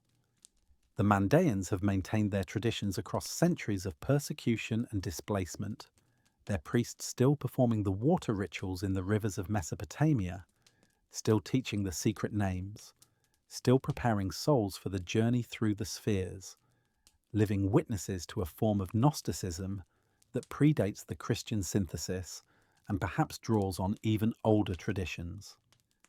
Manichaeism, founded by the prophet Mani in 3rd century Persia, represented a later flowering of Gnostic ideas, blending them with Zoroastrian dualism, Buddhist cosmology, and Christian mythology into a comprehensive religious system. Mani taught that the universe was the product of a cosmic battle between light and darkness, that particles of light had been trapped in matter by the forces of darkness, and that salvation consisted in liberating these light particles through knowledge and ascetic practice. The Manichaean Church spread east to China and west to North Africa, establishing communities, producing beautiful illuminated manuscripts, developing a sophisticated mythology and ritual practice. In North Africa, a young man named Augustine joined the Manichaean community, remaining for 9 years before converting to Orthodox Christianity and becoming one of its most influential theologians, one who would write extensively against his former faith, providing in the process detailed descriptions of Manichaean belief that would otherwise have been lost. The suppression of Gnosticism by the Orthodox Church was gradual but ultimately thorough. As Christianity became the official religion of the Roman Empire, as councils defined correct belief and anathematized deviation, as bishops gained legal authority to confiscate property and imprison heretics, the space for alternative interpretations narrowed and finally closed. The last known Gnostic communities disappeared from the historical record by the 6th or 7th century, their books burned, their meeting places destroyed, their teachings surviving only in the refutations of their enemies and in the texts that had been hidden away in jars and caves, waiting for a future that might be more receptive to their message. The reasons for Gnosticism's defeat were multiple: theological, sociological, political, but perhaps the most fundamental was simply that its message was too radical, too world-denying, too difficult to reconcile with the task of building a civilization and maintaining a church. Orthodox Christianity, for all its tensions with the Roman world, ultimately affirmed that world, taught that creation was good because God had made it, that the body would be resurrected and redeemed, that history moved toward a fulfillment within time rather than an escape from time.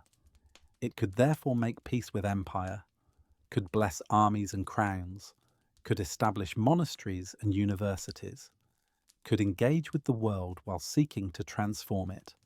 Gnosticism, with its insistence that the world was irredeemable, that its God was false, that salvation meant abandoning rather than redeeming the material realm, could not easily sustain institutions or engage with political power. Its communities remained small, secretive, countercultural, always at risk from authorities who viewed them as threats to the social order. When persecution came, they lacked the resources to resist, could not call on armies or appeal to emperors, could only hide their books and scatter, hoping that the teaching would survive even if the teachers did not. Yet the ideas persisted, surfacing again and again in later centuries in forms both recognizable and transformed. The medieval Cathars in southern France taught a dualism that echoed Gnostic themes, distinguishing between an evil creator, god of the material world, and a good god of spirit, practicing an ascetic lifestyle, rejecting the authority of the Catholic Church. They were eventually destroyed in a brutal crusade, their cities burned, their believers massacred or converted, their books almost entirely lost. The Renaissance Hermeticists, studying ancient texts attributed to Hermes Trismegistus, recovered certain Gnostic themes: the idea of divine knowledge hidden within the soul, the practice of spiritual alchemy aimed at transforming consciousness, the vision of an ascending hierarchy of beings linking earth to heaven. These ideas influenced philosophers and mystics, filtered into Western esotericism, shaped the development of movements that would emerge in later centuries.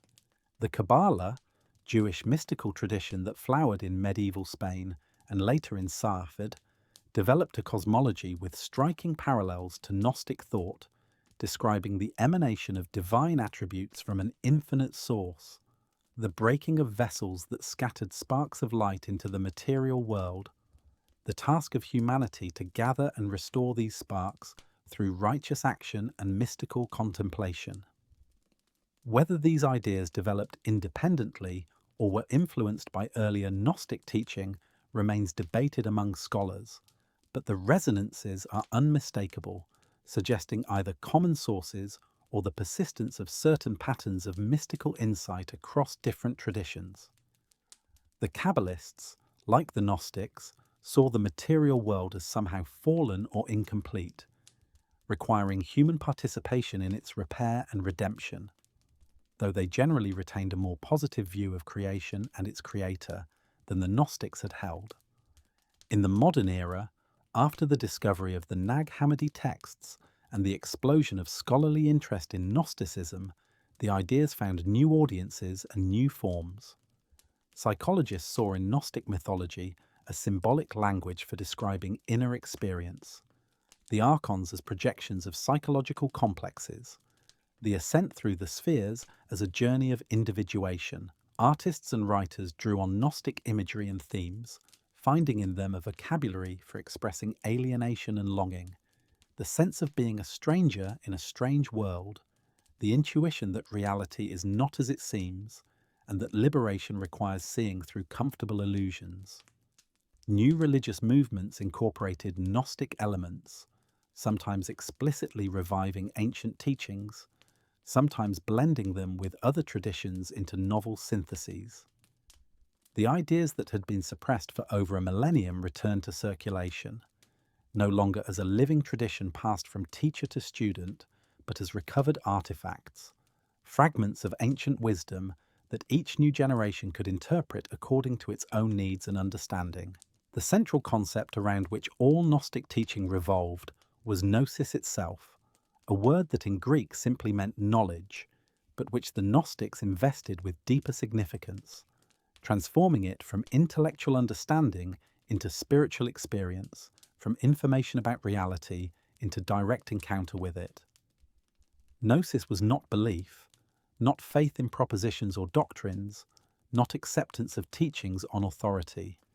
It was awakening, seeing, recognition, the sudden or gradual lifting of veils that had obscured the truth of one's nature and origin. To possess gnosis was to know in the fullest sense, not merely with the mind, but with the whole being. A knowledge that transformed the knower in the very act of knowing, that burned away illusion like morning mist before the sun. The Gnostics distinguished this direct knowing from mere belief or opinion, insisting that second-hand information about divinity was worthless, that only those who had tasted the light could speak of it with authority, that the teaching was meant to awaken rather than inform, to catalyze experience rather than supply content. The experience of gnosis, as described in various Gnostic texts, and as we can infer from their practices, involved a profound shift in consciousness, a moment or process in which the individual suddenly recognized themselves as other than what they had believed, as divine rather than merely human, as light temporarily clothed in flesh rather than flesh occasionally touched by spirit.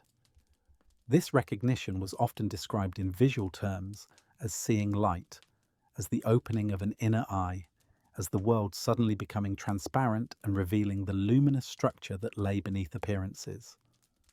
Some accounts describe it as a voice speaking from within or above, calling the soul by its true name, the name it had carried before incarnation, the name written in the registers of the Pleroma.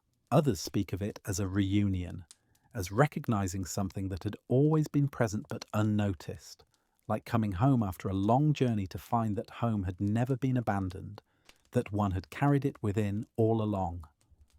This awakening brought with it a characteristic set of perceptions and attitudes. The world, which before had seemed solid and real and meaningful, now appeared hollow, theatrical, a stage set rather than a true dwelling place. The social roles and identities that had defined the self, family member, citizen, professional, worshipper, revealed themselves as masks, as costumes temporarily worn, not to be confused with the eternal essence beneath. The pleasures and pains that had motivated action lost their urgency, not because they ceased to be experienced, but because they were recognized as pertaining to the body and emotions, temporary fluctuations that did not touch the divine spark, waves on the surface of a depth that remained always still. This recognition could produce either a serene detachment or a profound alienation, depending on temperament and circumstance. Some Gnostics moving through the world lightly, like actors who know they are performing, others feeling trapped and desperate, longing for death as release from an intolerable exile. The emotional tone of Gnostic texts varies widely, some expressing joy and gratitude for the revelation, celebrating the beauty of the Pleroma and the certainty of return, others dwelling in sorrow and complaint, lamenting the suffering of imprisonment, the cruelty of the archons, the seemingly endless duration of material existence. The Apocryphon of John itself maintains a relatively neutral tone, descriptive rather than emotional, laying out the cosmology with the precision of a map, providing information rather than inspiration, trusting that those who needed the teaching would recognize it and that those who did not would simply find it strange and incomprehensible. Other texts are more plaintive, giving voice to the soul's longing, its sense of having fallen from a height, its memory of light now dimmed but not extinguished, its determination to return despite all obstacles.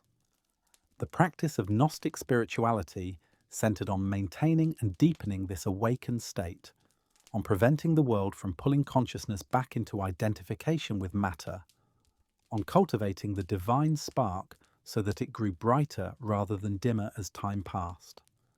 This required discipline, not the discipline of self-punishment or ascetic mortification as ends in themselves, but the discipline of attention, of remembering, of keeping one's true nature and origin constantly in view, despite the thousand distractions that material existence provided.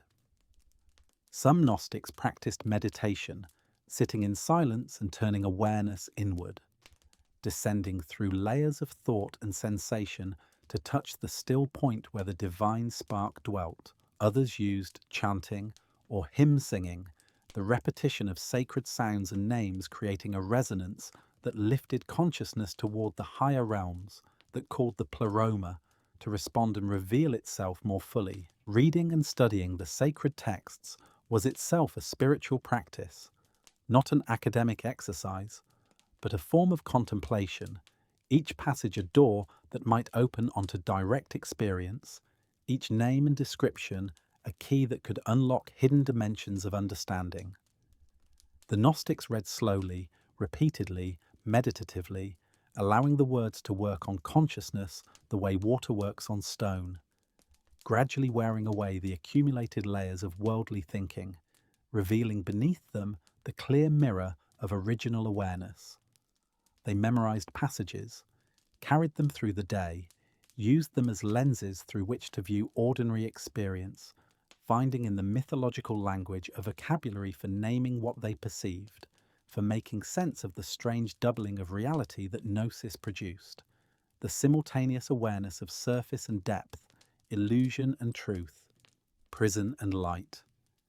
Community played an essential role in sustaining Gnostic practice, for the awakened existed as a small minority within a vast population of the sleeping, and without others who shared their vision, the pressure to conform, to accept the world's definitions of reality, could become overwhelming.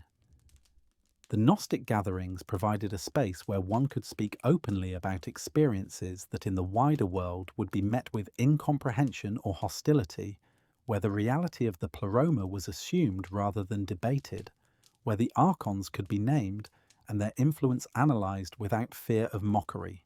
These communities developed their own languages and symbols, their own stories and songs, creating a culture that reinforced the alternative vision, that made Gnosis seem normal and the world's values seem strange, reversing the usual polarity.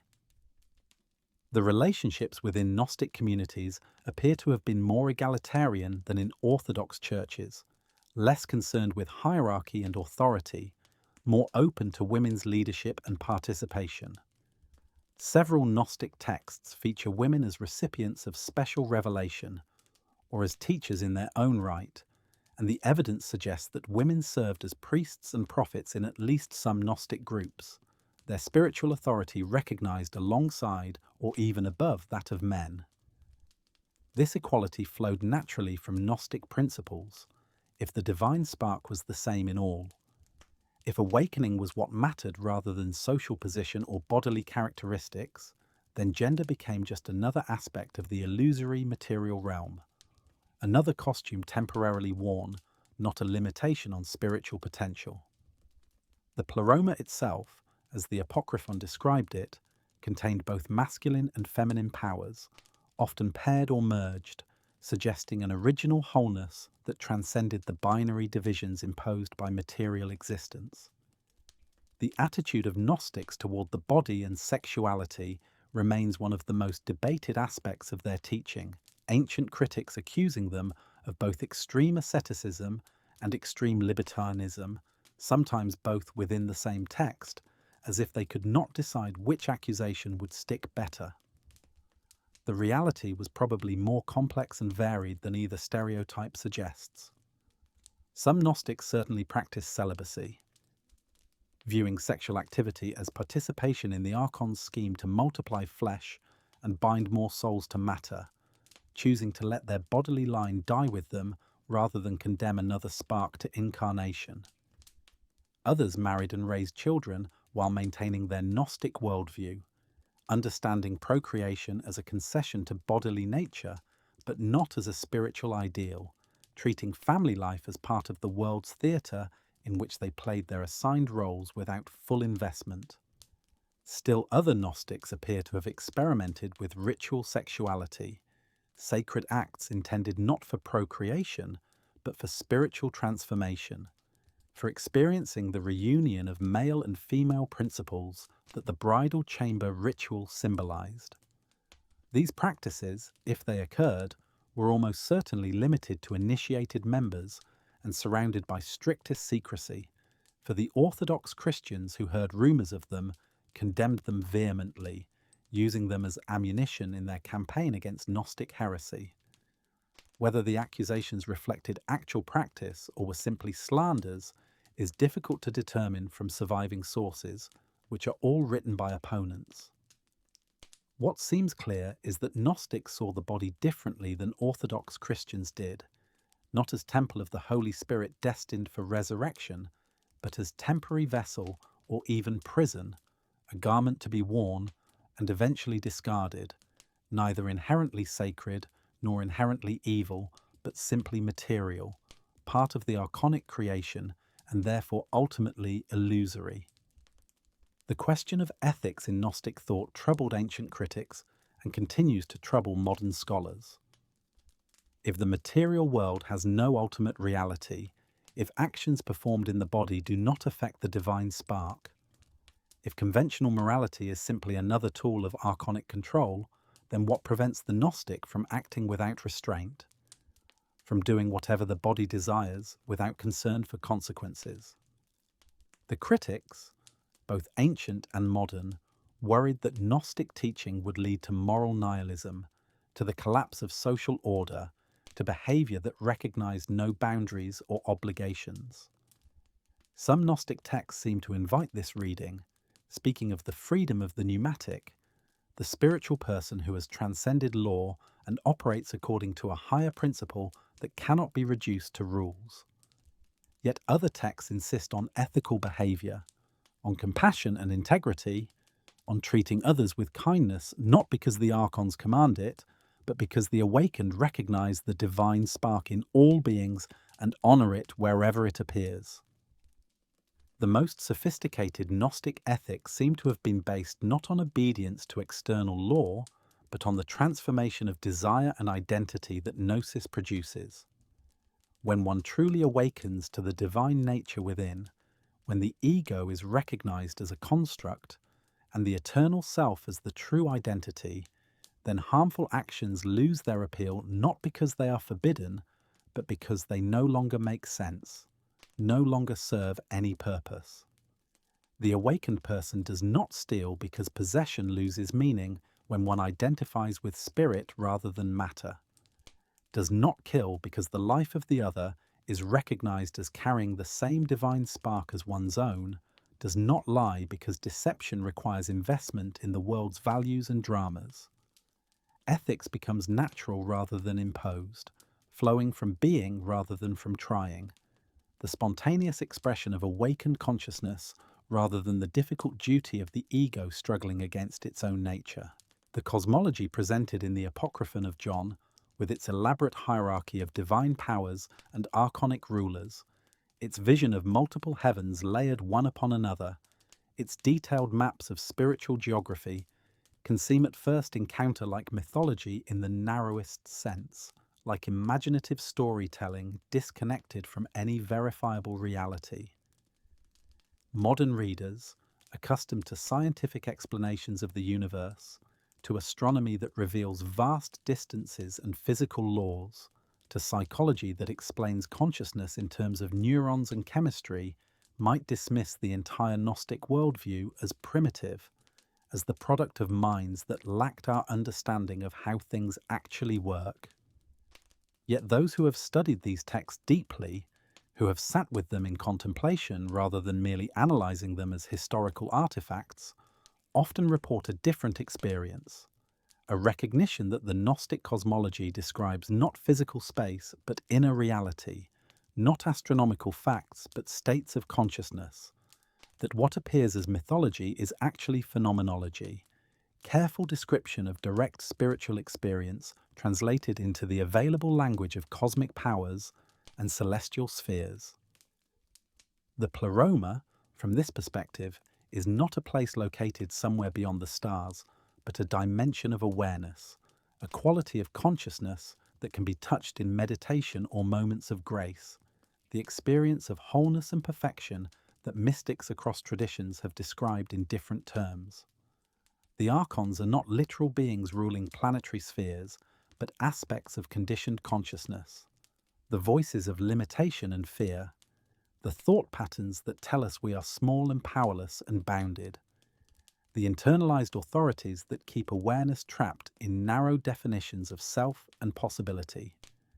The ascent through the spheres becomes a metaphor for the progressive dissolution of these limiting structures, the peeling away of layer after layer of conditioning until consciousness stands free, recognizing its own nature as unlimited awareness, as the light that has been searching for itself.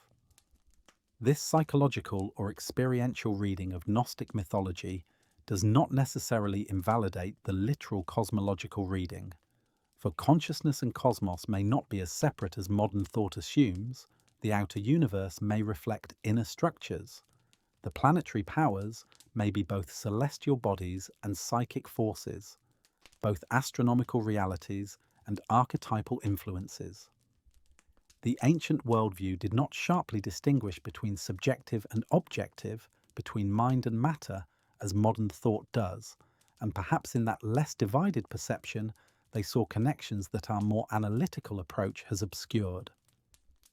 The archons rule both the outer spheres and the inner prisons, both the world and the psyche, for in Gnostic understanding, these are not separate realms, but different aspects of the same fundamental entrapment, the same fall from primordial unity into multiplicity and limitation. The experience of alienation that runs through Gnostic texts, the sense of being a stranger in a strange world, of not belonging, of carrying within a longing for a home that cannot be located in any earthly place, resonates with many people across centuries and cultures, suggesting that whatever the historical circumstances that gave rise to Gnosticism, it tapped into something perennial in human experience. The feeling that the world is not as it should be, that beneath surface appearances lies a different and truer reality, that ordinary consciousness is a kind of sleep from which awakening is both possible and necessary, appears in mystical traditions far removed from the Gnostic context. Buddhist teaching speaks of samsara, the cycle of suffering driven by ignorance, and of nirvana, the awakening that liberates from the wheel. Hindu philosophy describes Maya, the cosmic illusion that veils the true nature of reality, and moksha, the liberation that comes through recognizing the self as identical with Brahman, the Absolute. Platonic philosophy, contemporary with some forms of Gnosticism and certainly influential upon it, taught of the world of forms and the shadowy realm of material existence, of the soul's journey from imprisonment in the body to contemplation of eternal realities. These parallels suggest either common origins or common structures in human consciousness, patterns of experience and interpretation that arise independently in different contexts when certain questions are pursued deeply enough, when the mind turns inward and begins to examine the foundations of its own knowing. The questions that drove the Gnostics are not ancient questions only, but perennial ones. Who am I really beneath all the roles and identities I wear? What is the nature of this world I find myself in? Why does existence involve so much suffering? Is liberation possible? And if so, what form does it take? These questions have not been answered by scientific progress or social development. They persist in each generation, arising fresh in each individual who pauses long enough to wonder, who looks past the surface of things and feels the presence of mystery, of depth, of something more that remains just out of reach. The Gnostic answer to these questions, stark and uncompromising in its dualism, in its rejection of the material world and its creator, represents one pole of mystical possibility, perhaps an extreme pole, but for that very reason a useful one, pushing the intuition of otherworldliness as far as it can go, refusing all compromise with the world's values, accepting no easy reconciliations between spirit and matter. Other traditions find middle ways, affirming the world while pointing beyond it, seeing the divine in material creation as well as transcendent to it, seeking not escape but transformation, not rejection, sanctification. Christianity in its orthodox form took this path, as did Rabbinic Judaism, as did most forms of Hinduism and many schools of Buddhism. These traditions taught that the world, despite its flaws, could be redeemed, that matter could be infused with spirit, that the body was not prison but temple, that salvation involved not abandonment of creation but its restoration. The Gnostic refusal of this middle way, their insistence on complete separation between the true God and the world, between spirit and matter, between the awakened self and all that surrounds it, gives their teaching a purity and intensity that more balanced approaches often lack. There is no sentimentality in Gnosticism, no pretending that suffering is not real or that injustice will be made right within history, no comforting assurances that the world makes sense or that a loving creator watches over human affairs. The Gnostic vision is cold and clear, naming evil as built into the structure of existence itself, acknowledging the depth of the problem, refusing false consolations. For those who have experienced the world's darkness deeply, who cannot accept optimistic theologies or worldly accommodations, who feel in their bones that something is fundamentally wrong with the entire setup, Gnosticism offers validation, names their intuition, gives them a cosmology that matches their experience. Yet the harshness of Gnostic dualism also reveals its limitations, for taken to its logical conclusion, it leads to a dead end, to a rejection so complete that nothing remains but waiting for death, hoping for escape, enduring material existence without finding meaning in it. The Gnostics who thrived, who maintained communities and created texts, who passed their teaching across generations, must have found ways to live in the world while maintaining their otherworldly vision, must have discovered that even in exile, beauty sometimes appears, that even in prison relationships matter, that the play of light on water or the sound of a child's laughter, or the warmth of bread fresh from the oven could touch something in the soul, not denying the deeper truth, but offering moments of grace within the fallen realm. The complete rejection of the world remains a theoretical position, a limiting case that clarifies the logic of the system, but life requires compromise, requires engagement, requires finding ways to honor both the vision of transcendence and the reality of embodiment. The fate of Gnosticism as a historical movement, its suppression by Orthodox Christianity, and disappearance as an organized tradition might be read as evidence that its vision was too extreme to sustain itself, that communities based on radical world rejection cannot maintain themselves across generations, that some affirmation of material existence is necessary for social and religious institutions to flourish. Or it might be read simply as the victory of the stronger military and political power, the church backed by imperial authority crushing the scattered and secretive Gnostic groups who lacked the resources to resist. Historical causation is always multiple, and probably both factors played their roles along with many others: theological, sociological, economic, personal. What remains certain is that the ideas survived even when the communities died, that the text buried at Nag Hammadi waited through 16 centuries to speak again, that the questions Gnosticism raised and the answers it proposed continue to find resonance in those who encounter them. The modern study of Gnosticism, beginning with the translation of the Nag Hammadi texts and continuing through generations of scholarship, has transformed our understanding of early Christianity, revealing a diversity and complexity that traditional church histories had obscured. The image of a unified apostolic church, all members believing the same doctrines, all following the same practices, has given way to a picture of multiple competing Christianities, each claiming authenticity, each developing its own texts and traditions. The eventual dominance of what became orthodoxy appearing not as inevitable, but as contingent, the result of particular historical circumstances rather than pure theological superiority. This recognition has led some scholars to speak of early Christianity in the plural, of Christianities, acknowledging that no single form can claim to be the original, that diversity existed from the beginning, that choices were made and alternatives suppressed. For those who study these texts not as historians but as seekers, who read them not to understand the past but to illuminate the present, the Apocryphon of John and its companion works offer a path less travelled, a way of understanding reality that challenges comfortable assumptions, that asks what might be seen if one truly looked beneath the surface of things.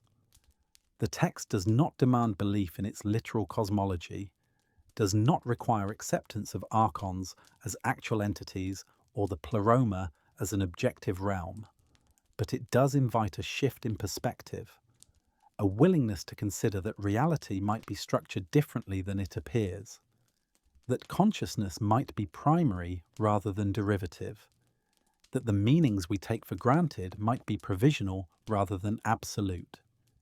It asks whether we are truly free, or are we, like the inhabitants of Plato's cave, mistaking shadows for substance, living within limitations we do not recognize as limitations because we have never experienced anything else.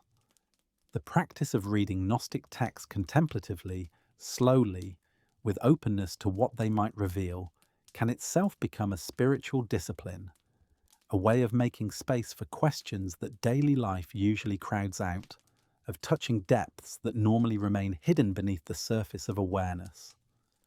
The strange names and elaborate hierarchies, the myths of fall and redemption, the instructions for navigating the afterlife, all function as a kind of sacred poetry, using language not to convey information straightforwardly, but to evoke experience, to create openings through which something larger might enter.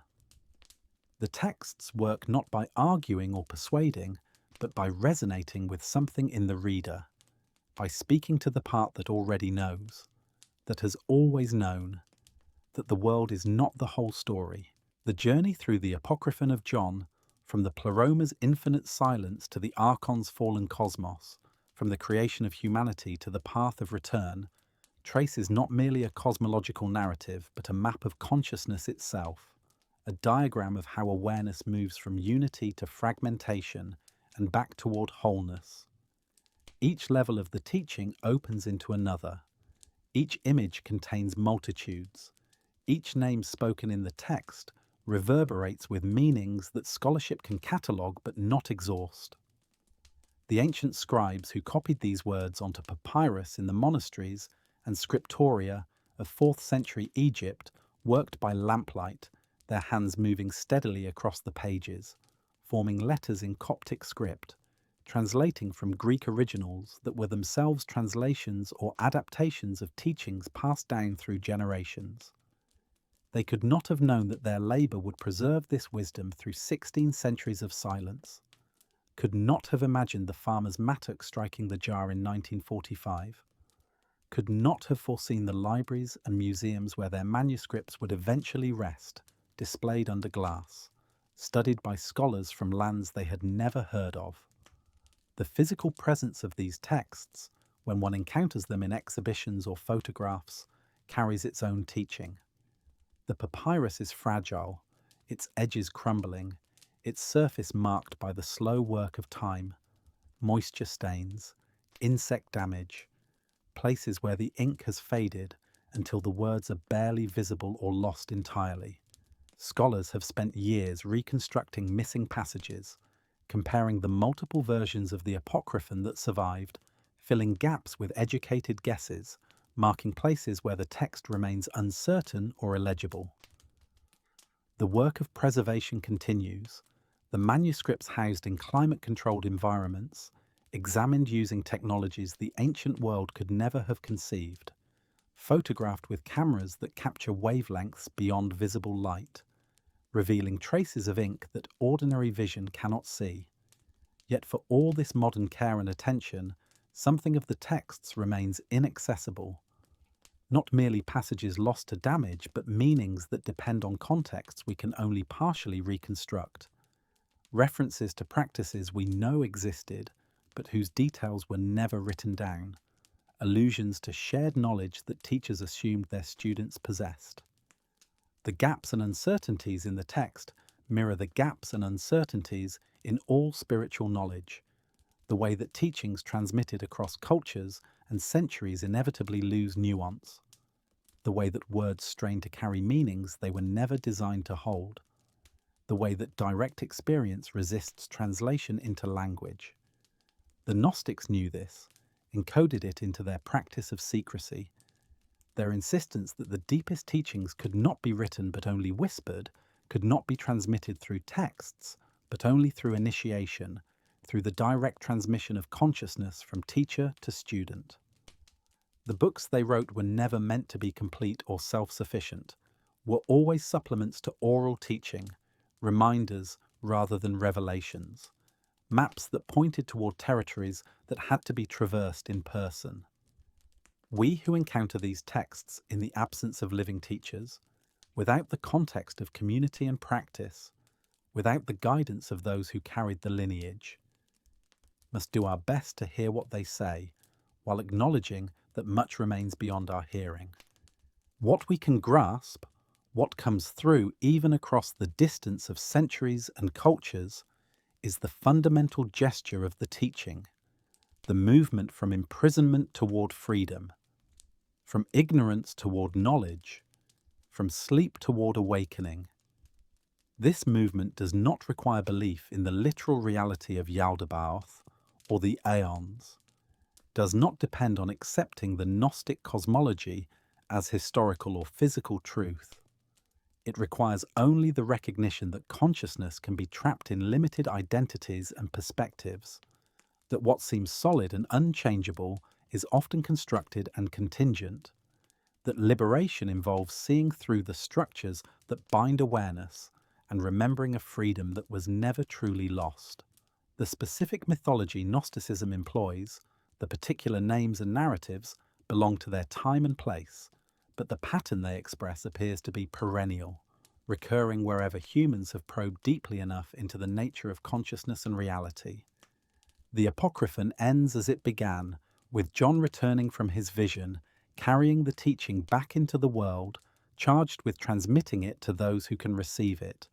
The text addresses its readers directly in the final passages, calling them children of light, reminding them of their true nature, encouraging them to remain steadfast in awareness despite the pressures and attractions of the material realm. There is tenderness in these closing words, an acknowledgement of how difficult the path is, how strong the forces that pull toward forgetfulness, how much courage it takes to maintain an awakened perspective when all of society reinforces the archonic worldview.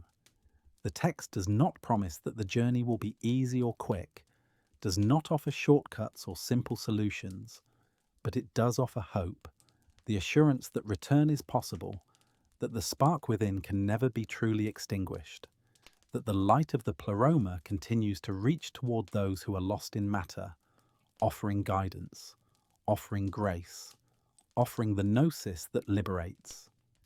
In the centuries since the Nag Hammadi discovery, the Apocryphon of John has been read by thousands, perhaps millions, some as scholars studying ancient religion, some as spiritual seekers looking for alternative paths, some as curious readers drawn to the strange beauty of Gnostic mythology.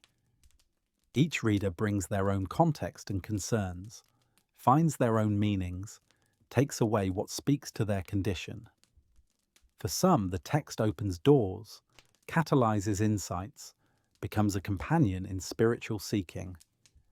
For others, it remains opaque, interesting perhaps as history, but not touching the heart, not igniting recognition. The teaching does not work for everyone because no teaching does. Consciousness is too diverse, human needs too varied, for any single path to serve all. The Gnostics themselves knew this, spoke of three types of humans: the material, the psychic, and the pneumatic, only the last of which could fully receive and embody the gnosis. Whether this typology describes innate differences or developmental stages, or simply different approaches to existence, remains debated. But the insight that different people require different teachings seems sound. What makes the Apocryphon valuable beyond its historical interest, or its relevance to those who resonate with Gnostic worldviews, is its willingness to ask radical questions, to think beyond conventional boundaries, to imagine that reality might be structured in ways that challenge comfortable assumptions. It reminds us that the consensus view of any age is not necessarily true, that majorities can be wrong, that orthodoxies can suppress truths that threaten their authority. It models a kind of spiritual independence, a refusal to accept teachings merely because they are traditional or widely believed, an insistence on direct knowing rather than second-hand belief. These attitudes, whatever one thinks of the specific Gnostic doctrines, have value in any age, perhaps especially in ages of conformity and consolidation, when questioning is discouraged and alternatives are suppressed. The texts lie now in museums and libraries, no longer buried beneath Egyptian sand, but displayed in cases, reproduced in scholarly editions, translated into dozens of languages, accessible to anyone with interest and time. The teachings they contain have been analysed, debated, incorporated into new spiritual movements, referenced in novels and films, absorbed into the cultural conversation. Yet something of their original context has been irretrievably lost: the lived experience of the communities that created and used them, the sounds of their hymns, the gestures of their rituals, the faces of their teachers, the particular quality of consciousness that animated their practice. We see through a glass darkly, glimpsing outlines but missing details, catching echoes but not hearing the original voice. This limitation is inherent in all historical understanding, all attempts to recover past worlds, and perhaps it is not entirely a loss, for in the gaps and silences we find space for our own interpretations, our own applications, our own discoveries. The Apocryphon of John speaks across time not because it provides answers that satisfy all questions, not because its cosmology resolves all mysteries, but because it articulates with unusual clarity a perennial human intuition that we are not what we seem, that this world is not all there is, that within each being dwells something that transcends the boundaries of flesh and time, something that came from elsewhere and will return there, something that the powers of this world cannot touch or destroy. Whether we call this something the divine spark, the immortal soul, the Buddha nature, the true self, or give it no name at all, its recognition changes everything, transforms how we inhabit the world, how we relate to suffering and joy, how we understand our task and destiny. The Gnostics pursued this recognition with single-minded intensity, built their entire worldview around it, sacrificed comfort and safety for it, and in doing so created teachings that continue to speak to those who hear in them the echo of their own deepest knowing. As we return now from this long exploration, from the heights of the Pleroma to the depths of matter, from the beginning of creation to the end of the journey, from ancient Egypt to the present moment, the night has grown deeper and the silence more profound. The words of the Apocryphon, having been spoken once more, settle back into the quietness from which they emerged, not disappearing, but resting, waiting for the next reader, the next seeker, the next moment of recognition. The manuscripts remain in their cases, the papyrus slowly deteriorating despite all efforts at preservation, the ink gradually fading, the physical texts moving imperceptibly toward dissolution, even as the ideas they contain continue to circulate, to mutate, to find new expressions in new times. The teaching points beyond itself, beyond all words and concepts, toward a silence that is not absence but fullness, toward a darkness that is not empty but luminous, toward a depth that cannot be measured because it has no bottom, only infinite descent into ever greater intimacy with being itself. The Pleroma that the Apocryphon describes in elaborate mythological language is perhaps finally nothing other than this: the sheer isness of existence before it fractures into subject and object, the awareness that precedes all particular awarenesses, the light that makes seeing possible but can itself never be seen because it is that which sees. To speak of returning to the Pleroma is to speak of recognizing what has never been absent, of awakening to what has always been awake, of coming home to a place we have never truly left. The story of Yaldabaoth and the archons, of Sophia's fall and humanity's imprisonment, of the divine spark trapped in matter and the long journey of return, unfolds now in countless minds, each understanding it according to their capacity, each finding in it what they need. For some it remains simply a fascinating ancient mythology, strange and beautiful in its baroque complexity. For others it serves as a kind of permission, validation, that the sense of alienation they have always felt is not madness or defect, but insight, clear seeing that penetrates surface appearances to glimpse the structure beneath. For still others it functions as a call, an invitation to begin the journey of awakening, to turn attention inward, to search for the divine spark, to practice the disciplines that will allow consciousness to recognize itself and remember its origin. Whatever use we make of these teachings, whatever truth we find or fail to find in them, the texts themselves abide, patient and silent, containing their wisdom, offering it freely to all who approach with open hands and quiet minds. The night is long, and the journey through these ancient cosmologies has been winding and slow, as all journeys through sacred territories must be. Rest comes now, gentle and unhurried, settling over the mind like dust settling over ruins, like sand covering footprints, like darkness covering the desert where once John walked and received his vision. The revelation has been given again, the teaching transmitted once more, and now silence returns, not as ending, but as completion, not as absence, but as presence, so full that nothing remains to be said. The light of the Pleroma shines in the darkness, and the darkness has not overcome it, and in that light all souls rest, whether they know it or not, whether they remember or have forgotten.